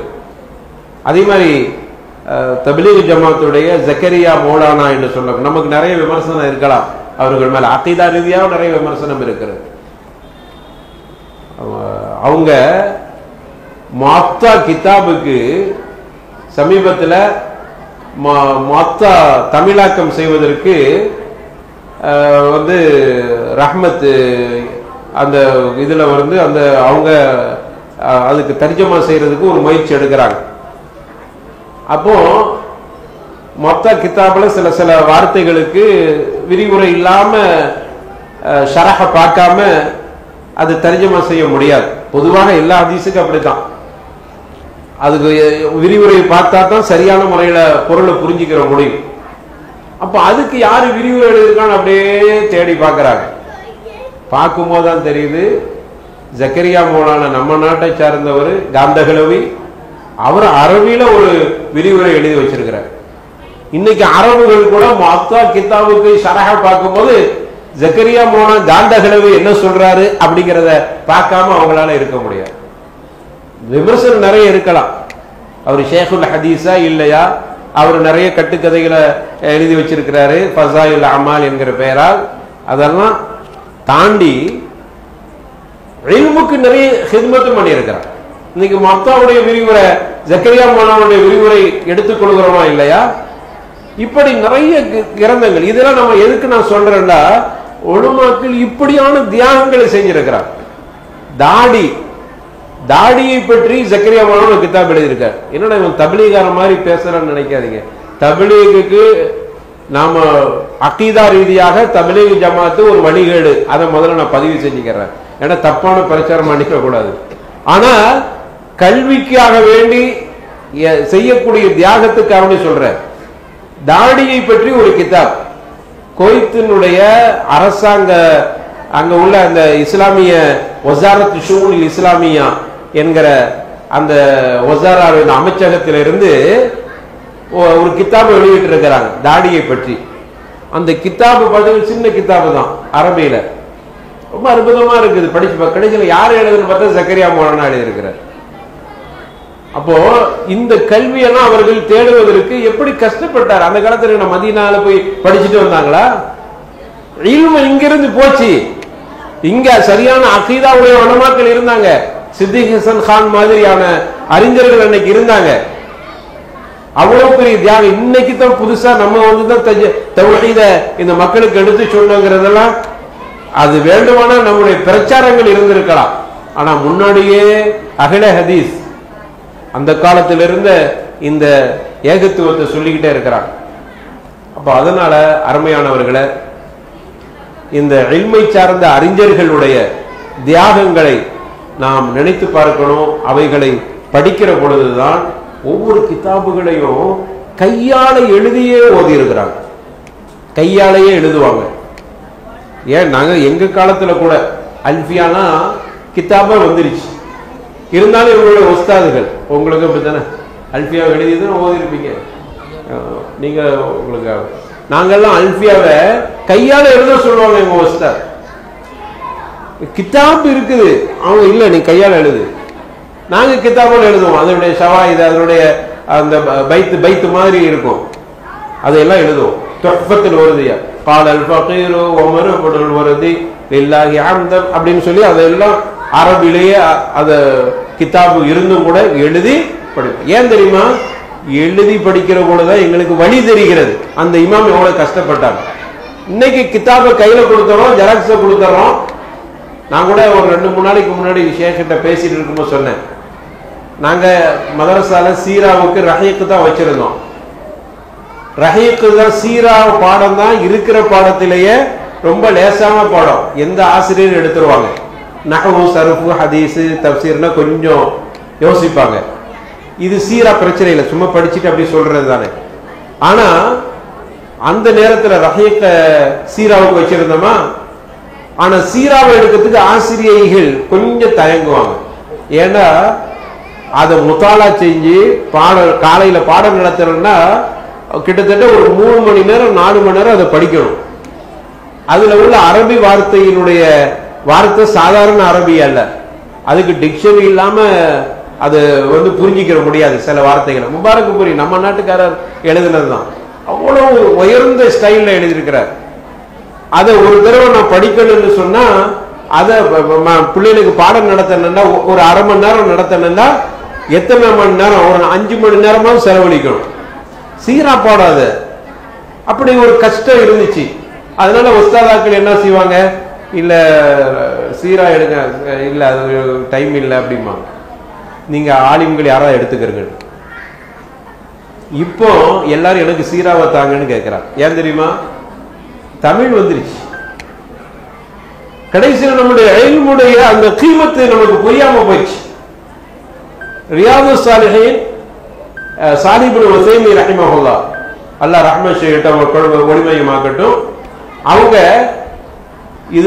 இதுக்கு ஷரஹ் எழுதி இருக்கிறாங்க. இந்த ரியாது சாலிஹீனுக்கு அரபி கிதாபு இதை விட கொஞ்சம் சின்னதா தான் இருக்கும், இவ்வளவுதான் இருக்கும் அரபி கிதாப். இதுல பாதி தான் அரபி, முழு ஹதீஸ். தமிழ்னால இது கொஞ்சம் பெருசா இருக்கு. இந்த இவ்வளவு பெரிய அந்த ஒரு கிதாபுக்கு கிட்டத்தட்ட 6 பாகங்கள், விரிவுரை 6, இதே மாதிரி 6 பாகம். ரியாது சாலிஹீன் சாலிஹ் இப்னு உஸைமீன் படிச்சிருப்பீங்கன்னா தலீலுல் ஃபாலிஹீன் 6 பாகம் தானே. இல்ல சாலிஹ் இப்னு உஸைமீன் ஒரு 6 பாகமா பாருங்க. ஒரு ஹதீஸுக்கு அப்ப எவ்வளவு இதெல்லாம் நம்ம நீங்க யோசிச்சு பாருங்க. தப்சீர் அதாவது சூரத்து நூருக்கு சாலிஹ் இப்னு உஸைமீன் விரிவுரை எழுதியிருக்கிறாங்க. இவ்வளவு பெரிய கிதாப், கிட்டத்தட்ட 600 பக்கங்கள் கொண்ட சாதாரண சூரத்து நூர் 64 ஆயத்து கொண்ட ஒரு அத்தியாயத்துக்கு. இதெல்லாம் எதுக்கு சொல்றோம்னா, இதெல்லாம் நம்ம கொஞ்சம் யோசித்து பார்க்கணும். இப்படியெல்லாம் தியாகம் பண்ணி தாங்க இந்த கல்வி நமக்கு வந்திருக்கிறது. நம்ம கையில ஒண்ணும் இல்லை, நமக்கு லேசுப்படுத்தி இருக்கிறாங்க. இன்னைக்கு எல்லாம் லேசா இருக்கு. நாங்க ரியாது சாலிஹீன்னா இப்ப கஷ்டமே இல்லை, முத்தாலாவை செய்ய தேவை. 2 ஹதீஸ புரியலையா, தமிழை பார்த்துட்டு போய் அடிச்சு விட்டுட்டு வந்துடலாம். இல்லைன்னா இதுக்கு என்ன அர்த்தம், இதுக்கு என்ன அர்த்தம், இதுக்கு என்ன விரிவுரை சொல்லி இருக்கிறாங்க, இதை எப்படி புரிஞ்சுக்கிறது, இதுக்கு என்ன ஷரஹ் இருக்கிறது, புகாரில இந்த ஹதீஸ் வருதா, இமாம் அஸ்கலானி என்ன சொல்லி இருக்கிறாங்க, புஸ்தலானி என்ன சொல்லி இருக்கிறாங்க என்று இப்படி ஒவ்வொரு விரிவுரையும் பார்க்க. இப்ப எல்லாம் தேவையே இல்லை, எல்லாம் தமிழ்ல அடிச்சு விட்டுட்டாங்க. அதனால தான் நம்ம அந்த இல்முடைய கீமத்தை புரியுதா முபல்லிகாத்துகளை. அதனால உங்களுக்கு கொடுத்த நீங்க படிச்ச கிதாபு குறைவாக இருக்கும், ஆனால் அந்த கிதாபுகளை உருவாக்குவதற்கு, ஆக்கம் செய்வதற்கு அந்த அறிஞர்கள் பட்ட தியாகங்கள், இழந்த இழப்புகள், அவர்கள் சுகத்தை இழந்தார்கள், சோத்தை இழந்தார்கள், அவர்களுடைய எத்தனையோ இன்பங்களை இழந்தார்கள். இழந்துதான் இந்த இல்மு நம்மகிட்ட வந்திருக்கிறது. இன்னைக்கு உட்கார்ந்து நாங்க அகீதா வகுப்பு நடத்தணும்னு சொன்னா அல் உசூல் சலாசாவை இன்னைக்கு பேசினாங்க, அதுக்கு விரிவுரை. அல் உசூல் சலாசாவை விரிவுரையை பார்க்காம நடத்த முடியாது அப்படிங்கிற ஒரு நிலை இருக்கு. அந்த விரிவுரையை பார்க்கிற பொழுது இன்னும் நமக்கு பிரமாண்டமான விஷயங்கள் எல்லாத்துக்கும் விரிவுரை வந்துச்சு. கிதாபு தவ்ஹீத் ஷேக் ஃபௌசான் ஒரு விரிவுரை எழுதியிருக்கிறாங்க.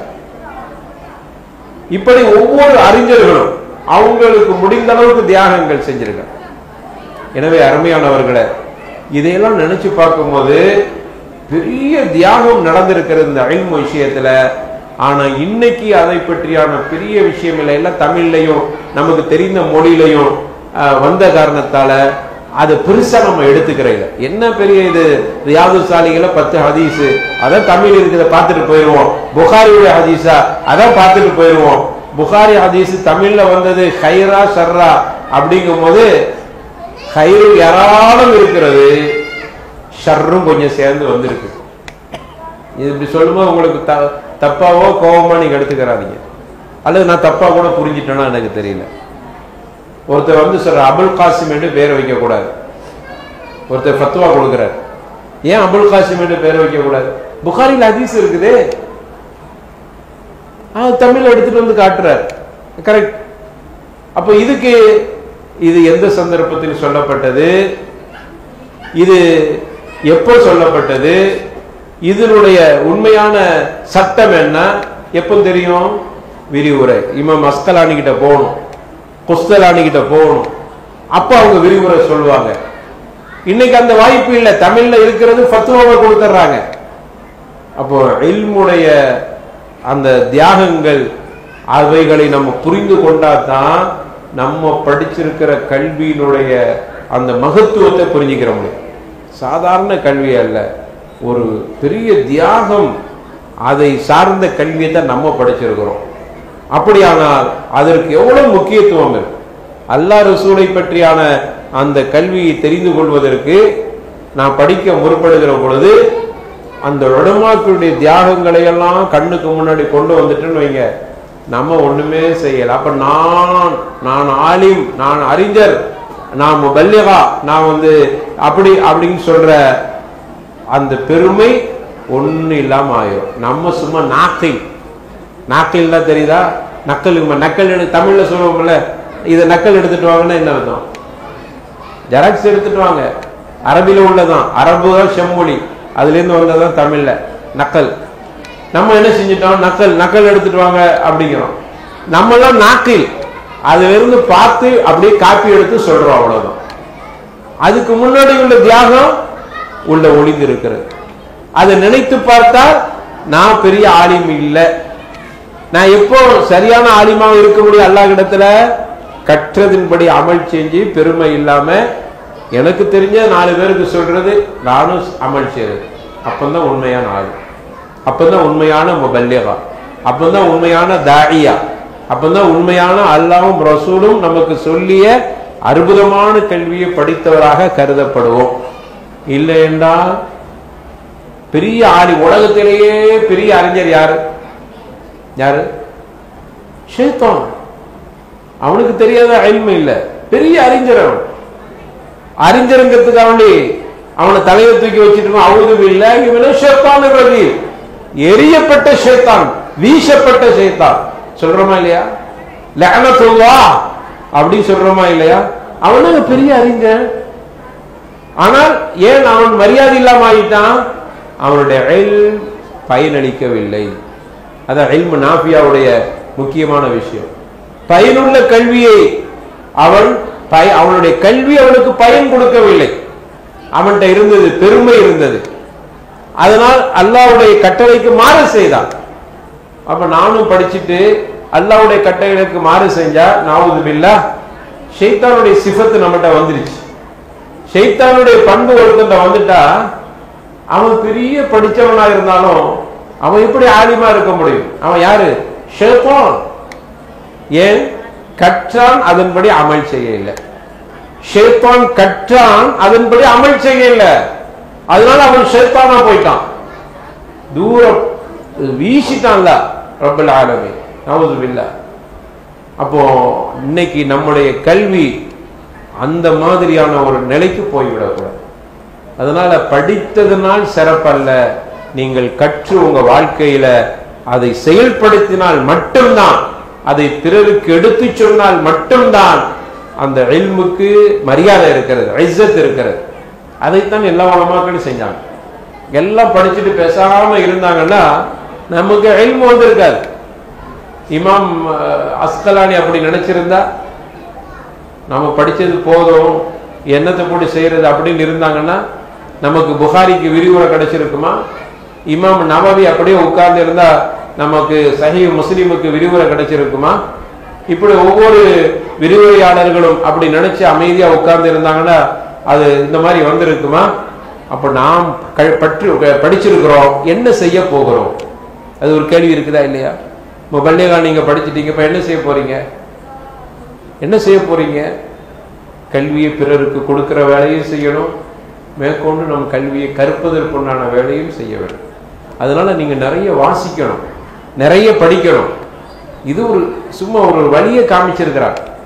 இதான் கெட்டடம் இந்தாங்க அப்படின்னு உங்கள்கிட்ட திறவுகளை தந்திருக்கிறாங்க. இந்த சனது அதைத்தான் தந்திருக்கு. இது மக்தபா, இந்தாங்க சாவி, நீங்க உள்ள திறந்து உள்ள போயிருக்கிற புத்தகத்தை எல்லாம் படிக்கிறதுக்கு ஒரு சின்ன வழிய, ஒரு கோரை போட்டு தந்திருக்கிறாங்க. அதனால நீங்க நிறைய வாசிக்கணும். நீங்க படிச்சது நஹ்வுல ஒரு சின்ன படிச்சிருக்கிறீங்களா, அதை வளர்க்கிறதுக்கு என்ன வழி? லுகாவை கொஞ்சம் படிச்சிருக்கிறீங்களா, அதை பேசுறதுக்கு உண்டான வழியை உருவாக்கி கொள்வது. சர்ஃபை படிச்சிருக்கிறோமா, சர்ஃபை நாம் எப்படி இன்னும் விரிவுபடுத்துறதுக்கு என்ன செய்ய வேண்டும் என்று இப்படி பார்க்கணும். சர்ஃபுக்கு உங்களுக்கு இங்க அடிப்படையை சொல்லி தந்துருவோம், அப்படின்னு சொல்லி தந்திருப்பாங்க. அதோடு நின்றக்கூடாது. நீங்களா ஒவ்வொரு வசனை உருவாக்க வேண்டும். நீங்களா யோசிச்சு ஒவ்வொன்றா நீங்க சர்வ் செஞ்சு பார்க்கணும். எங்களுடைய உஸ்தாதுகள் அப்படித்தான் எங்களுக்கு கற்றுக் கொடுத்தாங்க. அடுப்பு சர்வ் செய்யுமாங்க, அப்படித்தானே? அடுப்பு சர்வ் செய். நீங்க அடுப்புக்கு எப்படி சர்வ் வரும்? செய். நீங்க அதே ஒசல்ல வருதா, அதே பாபுல வருதான்னு பார்க்கணும். அப்ப இப்படி உங்களை உருவாக்குங்க.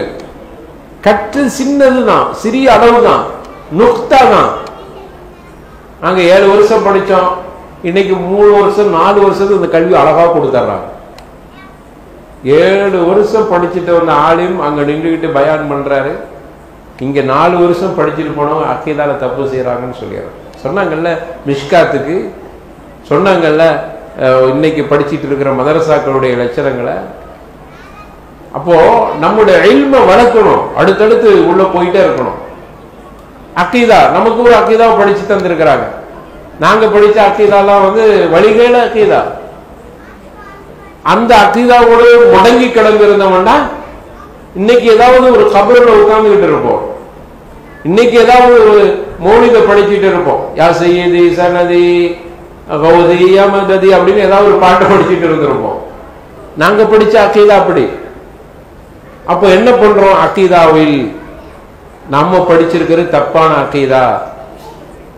சலஃபு சாலிஹீன்கள் நமக்கு அறிமுகப்படுத்திய அக்கீதாவல்ல, வழிகேடான அக்கீதா, ஷியாக்களுடைய தாக்கத்தால் உருவான அக்கீதா, ராஃபிதாக்களுடைய கையிருப்பால் வந்த அக்கீதா. அதே மாதிரி உங்களுக்கு படிச்சு கொடுத்ததிலிருந்து உங்களுடைய இல்மை பெருக்குவதற்கு நீங்க நிறைய முயற்சி எடுத்துக்கொள்ளுங்கள்.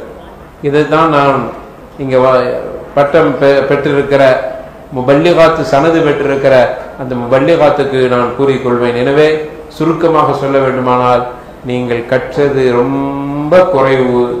இன்னும் உங்களுடைய இல்மை வளர்ப்பதற்கு நீங்கள் முயற்சி செய்யுங்கள். ஒன்று, நீங்கள் குறைந்த இல்மை கற்றிருந்தாலும், நீங்கள் உங்களை மட்டும் இல்லை என்னை சேர்த்து தான் சொல்ல, நாம எல்லாம் கற்றது குறைந்த ஒரு ரொம்ப ரொம்ப குறைந்த இல்மு. நம்முடைய இல்மை பெருக்குவதற்கு முயற்சி செய்ய வேண்டும். அதற்கு நிறைய கிதாபுகள் வாசிக்க வேண்டும். அரபு கிதாபுகளோடு தொடர்பை ஏற்படுத்திவிடும்.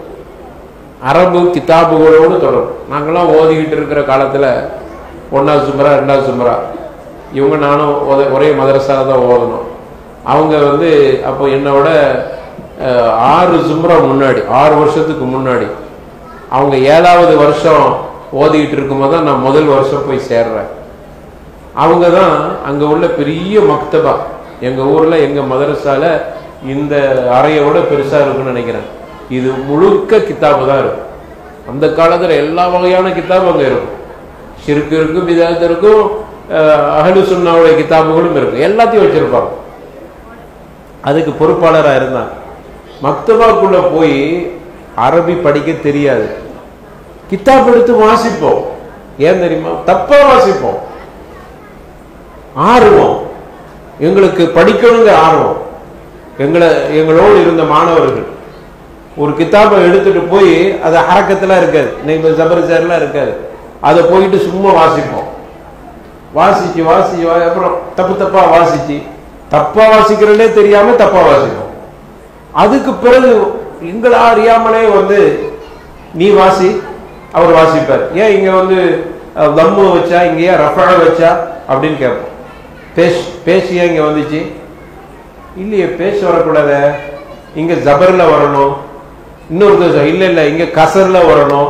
இல்லப்பா இஸ்முலப்பா இது என்று இப்படி எங்களுக்குள்ளேயே நாங்கள் சொல்லி சொல்லி, இல்லப்பா இது மஃபூல், இது ஃபாயில், இது ஃபஅல் என்று இப்படியாகத்தான் வாசிக்கிற ஒரு திறமை வளர்த்துக்கணும். கல்வி கொடுத்துருவாங்க, உஸ்தாத் கொடுத்துருவாங்க. ஆனா அதை பெருக்குவது யாருடைய வேலை? மாணவர்களாக எங்களுடைய வேலை. அதே மாதிரி தான் உங்களுக்கு ஒரு சிறிய அடிப்படை கல்வியை கொடுத்துட்டாங்க. இப்ப அதை பெருக்கணும். நீங்க மேல போகணும். எல்லாத்தையுமே படிச்சு படிச்சு தந்துட்டு இருக்க மாட்டாங்க. அடிப்படையை சொல்லி தந்துடும். உங்களுக்கு படிச்ச கித்தாபுல இருந்து உங்களை விரிவுபடுத்துங்க. அப்ப நிறைய வாசிக்க வேண்டியிருக்கிறது. அதனால முபல்லிகாத்துகள் அது உங்கள் மீது கடமை. ஒன்று. அடுத்தது, நீங்க கற்றத வாழ்க்கையில செயல்படுத்துங்க. சுன்னத்தான தொழுகைகள், துஹா தொழுகை, நீங்க முன்னாடி நிக்கணும். அதுல உங்க வீட்டுல குடும்பத்துல நிக்கணும்.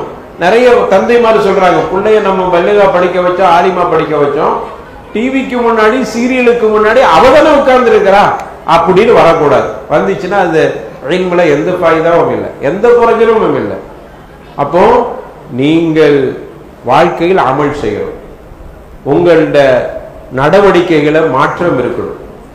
அதே மாதிரி தப்பு நடந்தால் அழகான முறையில் சுட்டி காட்ட வேண்டும். தப்பு நடக்குது இன்னைக்கு சுட்டி காட்டுவதிலும் கூட, பாப்பாவா இருந்தாலும் உமாவா இருந்தாலும் கணவனா இருந்தாலும் சரி, எப்படியான அதிகார தோரணையில் சுட்டி காட்டப்படுகிறது. அது போய் சேராது. ரசூலுல்லாஹ்வுடைய வாழ்க்கையில நமக்கு நிறைய முன்மாதிரி. தன்னுடைய மனைவி தவறு செஞ்சாலும் அழகான முறையில் சுட்டி காட்டுவார்கள் ரசூலுல்லாஹ் ஸல்லல்லாஹு. ஒரே ஒரு செய்தியை மட்டும் உங்களுக்கு சொல்றேன், ஏன்னா ஆண்கள் இருக்கிறதுனால. ரசூலுல்லாஹ் ஸல்லல்லாஹு அலைஹி வஸல்லம் அவங்க ஒரு நாள், இமாம் தபரானி தங்களுடைய கிரந்தத்துல பதிவு செஞ்சிருக்கிறாங்க, ஒரு நாள் ஒரு போரை முடித்து விட்டு ஊருக்கு வர்றாங்க. வருகிற பொழுது வீட்டில் பார்த்தீங்கன்னா ஆயிஷா நாயகி நிறைய உருவப்படங்களா வச்சிருக்கிறாங்க, வீட்டில் அலங்காரம் பண்ணியிருக்கிறாங்க. ரசூலுல்லாஹ் கேட்கிறாங்க, மா ஹாதிஹி யா ஆயிஷ் அப்படின்னு கேட்கிறாங்க. ஆயிஷாவே, ஆயிஷா, ஆயிஷான்னு கூட சொல்லு, ஆயிஷ் அரபு இலக்கணத்துல ஒரு செல்லம்மா அழைப்பதற்கு பேரை சுருக்கி சொல்ற பழக்கம் இருக்குது. ஜைனபை ஜுனைப் அப்படிம்பாங்க, குட்டி ஜைனப். ஜைனப்னு பேர் இருக்கும், ஆனா ரசூலுல்லாஹ் எப்படி கூப்பிடுவாங்க? ஜுனைப் அப்படிம்பாங்க. செல்லத்துல குட்டி ஜைனப். ஆயிஷா அப்படின்னா ஆயிஷ், சுமையா சுமாய் அப்படிங்கிற ஒரு தஸ்கீரும்பாங்க. அதே மாதிரி ரசூலுல்லாஹ் ஸல்லல்லாஹு அலைஹி வஸல்லம் வீட்டுக்குள்ள வர்றாங்க, பாத்தீங்கன்னா அப்படியே பாக்குறாங்க, உருவப்படமா இருக்குது. ரசூலுல்லாஹ் ஸல்லல்லாஹு அலைஹி யா ஆயிஷ் மா ஹாதிஹி அப்படின்னா கோபம் வருது. சரியான ஒரு கோபம். அது நமக்கு பிடிக்காத. வீட்டுல ஒரு தர்கா, ஒரு ஆத்தங்கர படத்தை வீட்டுக்குள்ள இருந்துச்சவங்க, நீங்க உள்ள நுழைறீங்க, உங்க மனைவி மாட்டி வச்சிரு, நீங்க என்ன செய்வீங்க? நாகூர் போட்டோ ஒன்று மாட்டி வச்சிருக்கிறாங்க, என்ன செய்வீங்க? என்ன வேலை பண்ணிருக்கிறா, முடிவு பிடிக்கிறாண்டு இழுப்பு இழுத்துற மாட்டோமா? ஏன்? ரசூலுல்லாஹ் அதையும் நினைவு பாருங்க. அந்த படத்தையெல்லாம் பார்த்துட்டு ஆயிஷாவை கூப்பிடுறாங்க, ஆயிஷ் மாஹாதி இது என்ன அப்படின்னு கேட்கிறாங்க. ஆயிஷா ரலியல்லாஹு அன்ஹா புரிஞ்சுக்கிட்டாங்க ரசூலுல்லாஹ்வுக்கு இது பிடிக்கலன்னு சொல்லி. அத்த ஜய்யனுலக யா ரசூலல்லாஹ் அப்படின்னாங்க. எப்படி பாருங்க, ஏன் உங்க கண்ணை பெரடையா வச்சிருக்கீங்க, பார்க்க மாட்டீங்களா அப்படின்னு கேட்கல. அத்த ஜய்யனுலக யா ரசூலல்லாஹ், நீங்க ஊர்ல போர் முடிச்சுட்டு ஊருக்கு வர்றீங்களா, நீங்க வர்றீங்கிறதுக்காக வீட்டை அலங்காரம் செய்திருக்கிறேன் உங்களுக்காக. அத்த ஜய்யனு லக யா ரசூலல்லாஹ், உங்களுக்காக வேண்டி வீட்டை அழகுபடுத்தி இருக்கிறேன் அப்படின்னா. உடனே ரசூலுல்லாஹ் ஸல்லல்லாஹு அலைஹி வஸல்லம் சரி மனைவி மேல மஹப்பத்துல சரி கண்டுக்கிறாம விட்டாங்களா? சரிப்பா சபாஷ் நல்ல வேலை செஞ்சிருக்கா இல்ல, அல்லது அடிச்சு நொறுக்கிட்டாங்களா? கர்பலா நடந்துச்சா வீட்டுல? அது நடக்கல. என்ன பண்ணாங்க தெரியுமா? அழகா நசீஹத் பண்ணாங்க. யார் ஒரு மனிதன், எப்படி பாருங்க, யார் ஒரு மனிதன் அவருடைய வீட்டில உருவப்பட வைத்திருக்கிற அங்கு மலக்குகள் வரமாட்டாங்க. உலமாக்கள் எழுதுறாங்க, காயிபா சொல்றாங்க ரசூலுல்லாஹ் ஸல்லல்லாஹு அலைஹி வஸல்லம் செஞ்சது ஆயிஷா. எப்படி குறைஞ்சபட்சம் எப்படி சொல்லிருங்க, ஆயிஷாவை இந்த போட்டோவெல்லாம் மாட்டி வச்சுக்கிறீங்களே, ரஹ்மத்துடைய மலக்கு நம்ம வீட்டுக்கு வருவாங்களா? இப்படி சொல்றது தப்பா? இது கூட நளினம் தானே. ரசூலுல்லாஹ் எப்படி யோசிக்கிறாங்க, அவங்களுடைய இதயத்தில் கூட வலிக்க கூடாது. குற்றத்தை நாம் சுட்டி காட்டுவதில் ஆயிஷாவுடைய இதயம் கூட பாதிக்க கூடாது. உடல் அல்ல, உள்ளம் கூட பாதிக்க கூடாது. அதுக்கு பயன்படுத்தின வார்த்தை என்ன தெரியுமா?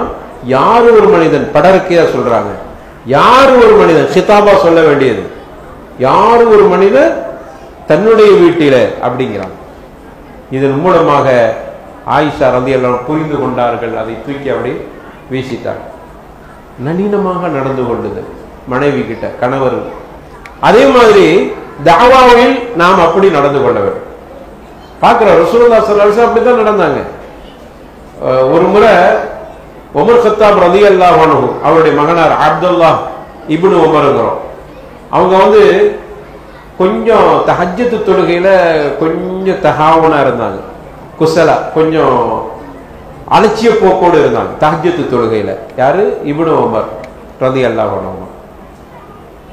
அவங்களுக்கு செய்தி கிடைக்குது, ரசூலுல்லாஹ் ஃபஜ்ர் தொழுகை இல்ல, தப்பா புரிஞ்சுக்கிறாதீங்க, தஹஜ்ஜத் தொழுகை. ஃபஜ்ர் தொழுகை தப்பாது, ஏதோ ஒரு நேரத்துல அப்படி இப்படி தஹஜ்ஜத் தொழுகை எந்திரிக்க அப்படி இருந்தாங்க. ரசூலுல்லாஹ்க்கு அந்த செய்தி கிடைச்ச உடனே இப்னு உமரை எப்படி திருத்துறாங்க பாருங்க. இது பல்லிகாத்துகளுக்கு மட்டுமல்ல, நமக்கு சேர்த்துதான். எப்படி திருத்துறாங்க பாருங்க, அழகான முறையில திருத்தினாங்க. நிஅமர் ரஜுலு அப்துல்லாஹ் சொல்றாங்க ரசூலுல்லாஹ், நிஅமர் ரஜுலு, நிஅமர் ரஜுலு 2 தடவை அல்லது 3 தடவை. நல்ல மனிதர், நல்ல மனிதர், நல்ல மனிதர். யாரு? இப்னு உமர் அப்துல்லாஹ். இருந்தாலும் கூட அவர் தஹஜ்ஜத் தொழுகையை தொடர்ந்து தொழுதால் மிக நன்றாக இருக்குமே. எப்படி பாருங்க. அதற்கு பிறகுதான் இப்னு உமர் புரிந்து கொண்டார்கள், நம்மளோட ரசூலுல்லாஹ் புகழ்றாங்க, தஹஜ்ஜத் தொழுகை நிரந்தரமாக தொழுதால் நன்றாக இருக்குமே. இல்லையே, நம்ம முஸ்தமிரா தொழுகிறது இல்லையே, தொடர்ந்து தொழுகிறது இல்லையே, நம்மகிட்ட கோளாறு இருக்கிறதே. தன்னை மாற்றிக்கொண்டார்கள். அதற்கு பிறகு இப்னு உமர் தஹஜ்ஜத் தொழுகையை விட்டது இல்லை. மாத்தியாச்சு பார்த்தீங்களா? இதே என்ன கொண்டு இங்க வாங்க உமர், இப்னு உமர் உங்க மேல நிறைய ரிப்போர்ட் வருதா, என்ன தஹஜ்ஜத்ல எல்லாம் ரொம்ப பொடுபோக்கா இருக்கிறீங்களாமே 10 பேருக்கு முன்னாடி. இது அல்ல தாவா, இப்படி செய்வதற்கு இஸ்லாம் அனுமதி. அதே மாதிரி உமர் கத்தாப் ரலியல்லாஹு அன்ஹு எவ்வளவு பெரிய மனுஷன். ஒரு முறை பாருங்க, மக்கா வெற்றி, ஃபத்ஹ் மக்கா, அந்த சந்தோஷத்துல உமர் அங்க ஓடுறாங்க, மக்காவே நம்ம கையில் கிடைத்து விட்டது. எப்படி இருக்கும், எவ்வளவு மகிழ்ச்சி. இங்க ஓடுறாங்க, அங்க ஓடுறாங்க. அந்த ஓடுறதுல ஹஜ்ருல் அஸ்வத் கல்லு கிட்ட போய் நின்றுகிட்டாங்க அந்த சந்தோஷத்துல. ரசூலுல்லாஹ் தூரத்துல உட்கார்ந்து இருக்கிறாங்க, இதெல்லாம் பார்த்துக்கிட்டே இருக்கிறாங்க. மக்கள் ஹஜ்ருல் அஸ்வதுல குபலத்து செய்வதற்கு, முத்தம் கொடுப்பதற்கு முடியாத ஒரு நிலை. உமர் அங்க பக்கத்துல, உமருண்டாலும் கொஞ்சம் தூரமா நிற்பாங்க. எப்படி போய் முத்தம் கொடுக்க? ரசூலுல்லாஹ் அங்கேயிருந்து பார்த்துட்டாங்க, ஆஹா உமர் இங்க நிக்கிறார, என்ன செய்யறது? அங்க இருந்துட்டு உமர் ஒஹர் அப்படின்னு இருக்கான், உமரே கொஞ்சம் தள்ளிக்கன்னு சொல்லலாம். ஆனா ரசூலுல்லாஹ் அப்படி சொல்ல இல்லை. ஏன் தெரியுமா? உமருக்குன்னு ஒரு இஸ்ஸத் இருக்கிற. ரசூலுல்லாஹ் சொன்ன தப்பு இல்ல, இஸ்ஸத்லாம் ஒண்ணு போகாது. இருந்தாலும் அவருடைய தன்மானத்தை காப்பாற்ற வேண்டும், இதான் தாவா. ரசூலுல்லாஹ் அங்க இருந்து என்ன பண்ணாங்க தெரியுமா? உமர் உஹர்ன்னு சொல்ல இல்ல, அங்க சொன்னாங்க உமர் ரஜுலுன் கவி, உமர் ரஜுலுன் கவி, உமர் ரஜுலுன் கவி. உமர் ரொம்ப பலசாலி, உமர் பலசாலி, உமர் பலசாலி. கொஞ்சம் ஹஜ்ருல் அஸ்வதை விட்டு தள்ளிட்டா இன்னும் நன்றாக இருக்குமே. சுப்ஹானல்லாஹ். உடனே உமர் தள்ளி போயிட்டான். நம்ம ஹஜ்ருல் அஸ்வதை அடைச்சிட்டு நிக்கிறோமா அப்படின்னு ஓரமா போயிட்டான். எவ்வளவு பெரியம்மா. இப்படி நிறைய வரலாறு சொல்லிக்கிட்டே போகலாம். இதுதான் இந்த சுலூக்கு தான் நமக்கு இஸ்லாம் கற்றுத்தந்திருக்கு. இந்த முறையை துஆத்துகள், குறிப்பாக முபல்லிகாத்துகள் உங்க வீட்டில் பயன்படுத்துங்க. வாப்பாக்கள், என்ன வாப்பாவா நீங்க தொழுகைக்க போக மாட்டேங்கிறீங்க, ஃபஜ்ருக்கு இப்படி கடந்து தூங்குறீங்க அப்படின்னு தந்தை உங்களை உருவாக்குவதற்கு அவருடைய தியாகங்கள் ஏராளம் இருக்கிறது. அவர் அப்படி நீங்க படிச்சிடாதீங்க. நீங்க என்ன செய்யணும்? ஃபஜ்ர் தொழுகை ரொம்ப முக்கியமான தொழுகை. அல்லாஹ் படைச்சதுல நோக்கம் அதுதான். உங்களுக்கு நான் மாறு செஞ்சா உங்களுக்கு எவ்வளவு வருத்தம் இருக்கும், எவ்வளவு வலி இருக்கும். பெத்த உங்களுக்கே நான் மாறு செய்கிற வழி என்றால் படைத்த அல்லாஹ் நீங்க ஃபஜ்ர் தொழுகையை விடுறீங்களே வாப்பா அத்தா, அப்ப அல்லாஹ் எவ்வளவு வருத்தப்படுவான், அல்லாஹ்வுடைய கோபம் எப்படி, இப்படி சொல்லி சொல்லி பாருங்க, கண்டிப்பா திருந்திடுவாங்க. அம்மா ஏமா ஹிஜாபு போடாம போறீங்க? உங்களை ரசிக்கிறதுக்கு உங்க வாப்பா மட்டும், உங்களுடைய கணவர் மட்டும்தான், அந்நியவன் அல்ல. நாளை மறுமையில சொர்க்கத்தின் வாடகை கூட நுகர மாட்டான். மாயிலாத் ரசூலுல்லாஹ் சொன்னாங்கல்ல, காஷி ஆரியாத்தும் மாயிலாத்தும் முமீலாத்தும், எவ்வளவு பெரிய வார்த்தையை சொல்லி இருக்கிறாங்க. ஆடை கொடுத்து ஒடுக்காத நிர்வாண பெண்கள் யார்? ஹிஜாப் போட்டிருக்கிற லட்சணம், அவ போட்டிருக்கிற ஹிஜாபினுடைய அலங்காரம், கவர்ச்சி. இன்னைக்கு ஹிஜாபுக்கு மேல ஒரு ஹிஜாபு போடணுங்கிற மாதிரி அப்படியான கவர்ச்சி ஆடையா போயிடுச்சு. எனக்கு ஹிஜாபு மேல ரொம்ப கோபம் என்ன தெரியுமா? அதுக்கு மேல ஒரு ஹிஜாபை போட, ஹிஜாப் இல்லாம வந்திருக்கிறேன்னு சொல்ற மாதிரியான அளவுக்கு இருக்கு. சென்னையில ஒரு தடவை நடந்து போயிட்டே இருக்கிறேன். தூரத்துல பாத்தீங்கன்னா என் நண்பர் பக்கத்துல வர, என் பார்வைக்கு அப்படி தெரியுது. இங்கெல்லாம் கருப்பா இருக்குது, இங்கேருந்து இங்க வரைக்கும், இங்கேருந்து இங்க வரைக்கும் கையை வெட்டின மாதிரி இருக்குது. கையில அந்த ஒண்ணுமே இல்லாம அவங்களுடைய மேனி தெரிகிற மாதிரி இருக்கு. நான் பக்கத்துல, என்னங்க இவரு இப்படி ஒரு ஹிஜாப் போட்டிருக்கிறாங்க அப்படின்னு என்னோட நண்பர்கிட்ட சொல்ற. கடைசியில பக்கத்துல போகும்போது பாக்குற அவங்களுடைய மேனியின் நிறத்திற்கு அந்த ஆடை இருக்கிறது. என்ன ஹிஜாப்? அப்ப இது என்ன? இதான் ஹிஜாபா? ரசூலுல்லாஹ் ஸல்லல்லாஹு அலைஹி வஸல்லம் சொன்னாங்களே ஆரியாத்து, அந்த மாதிரி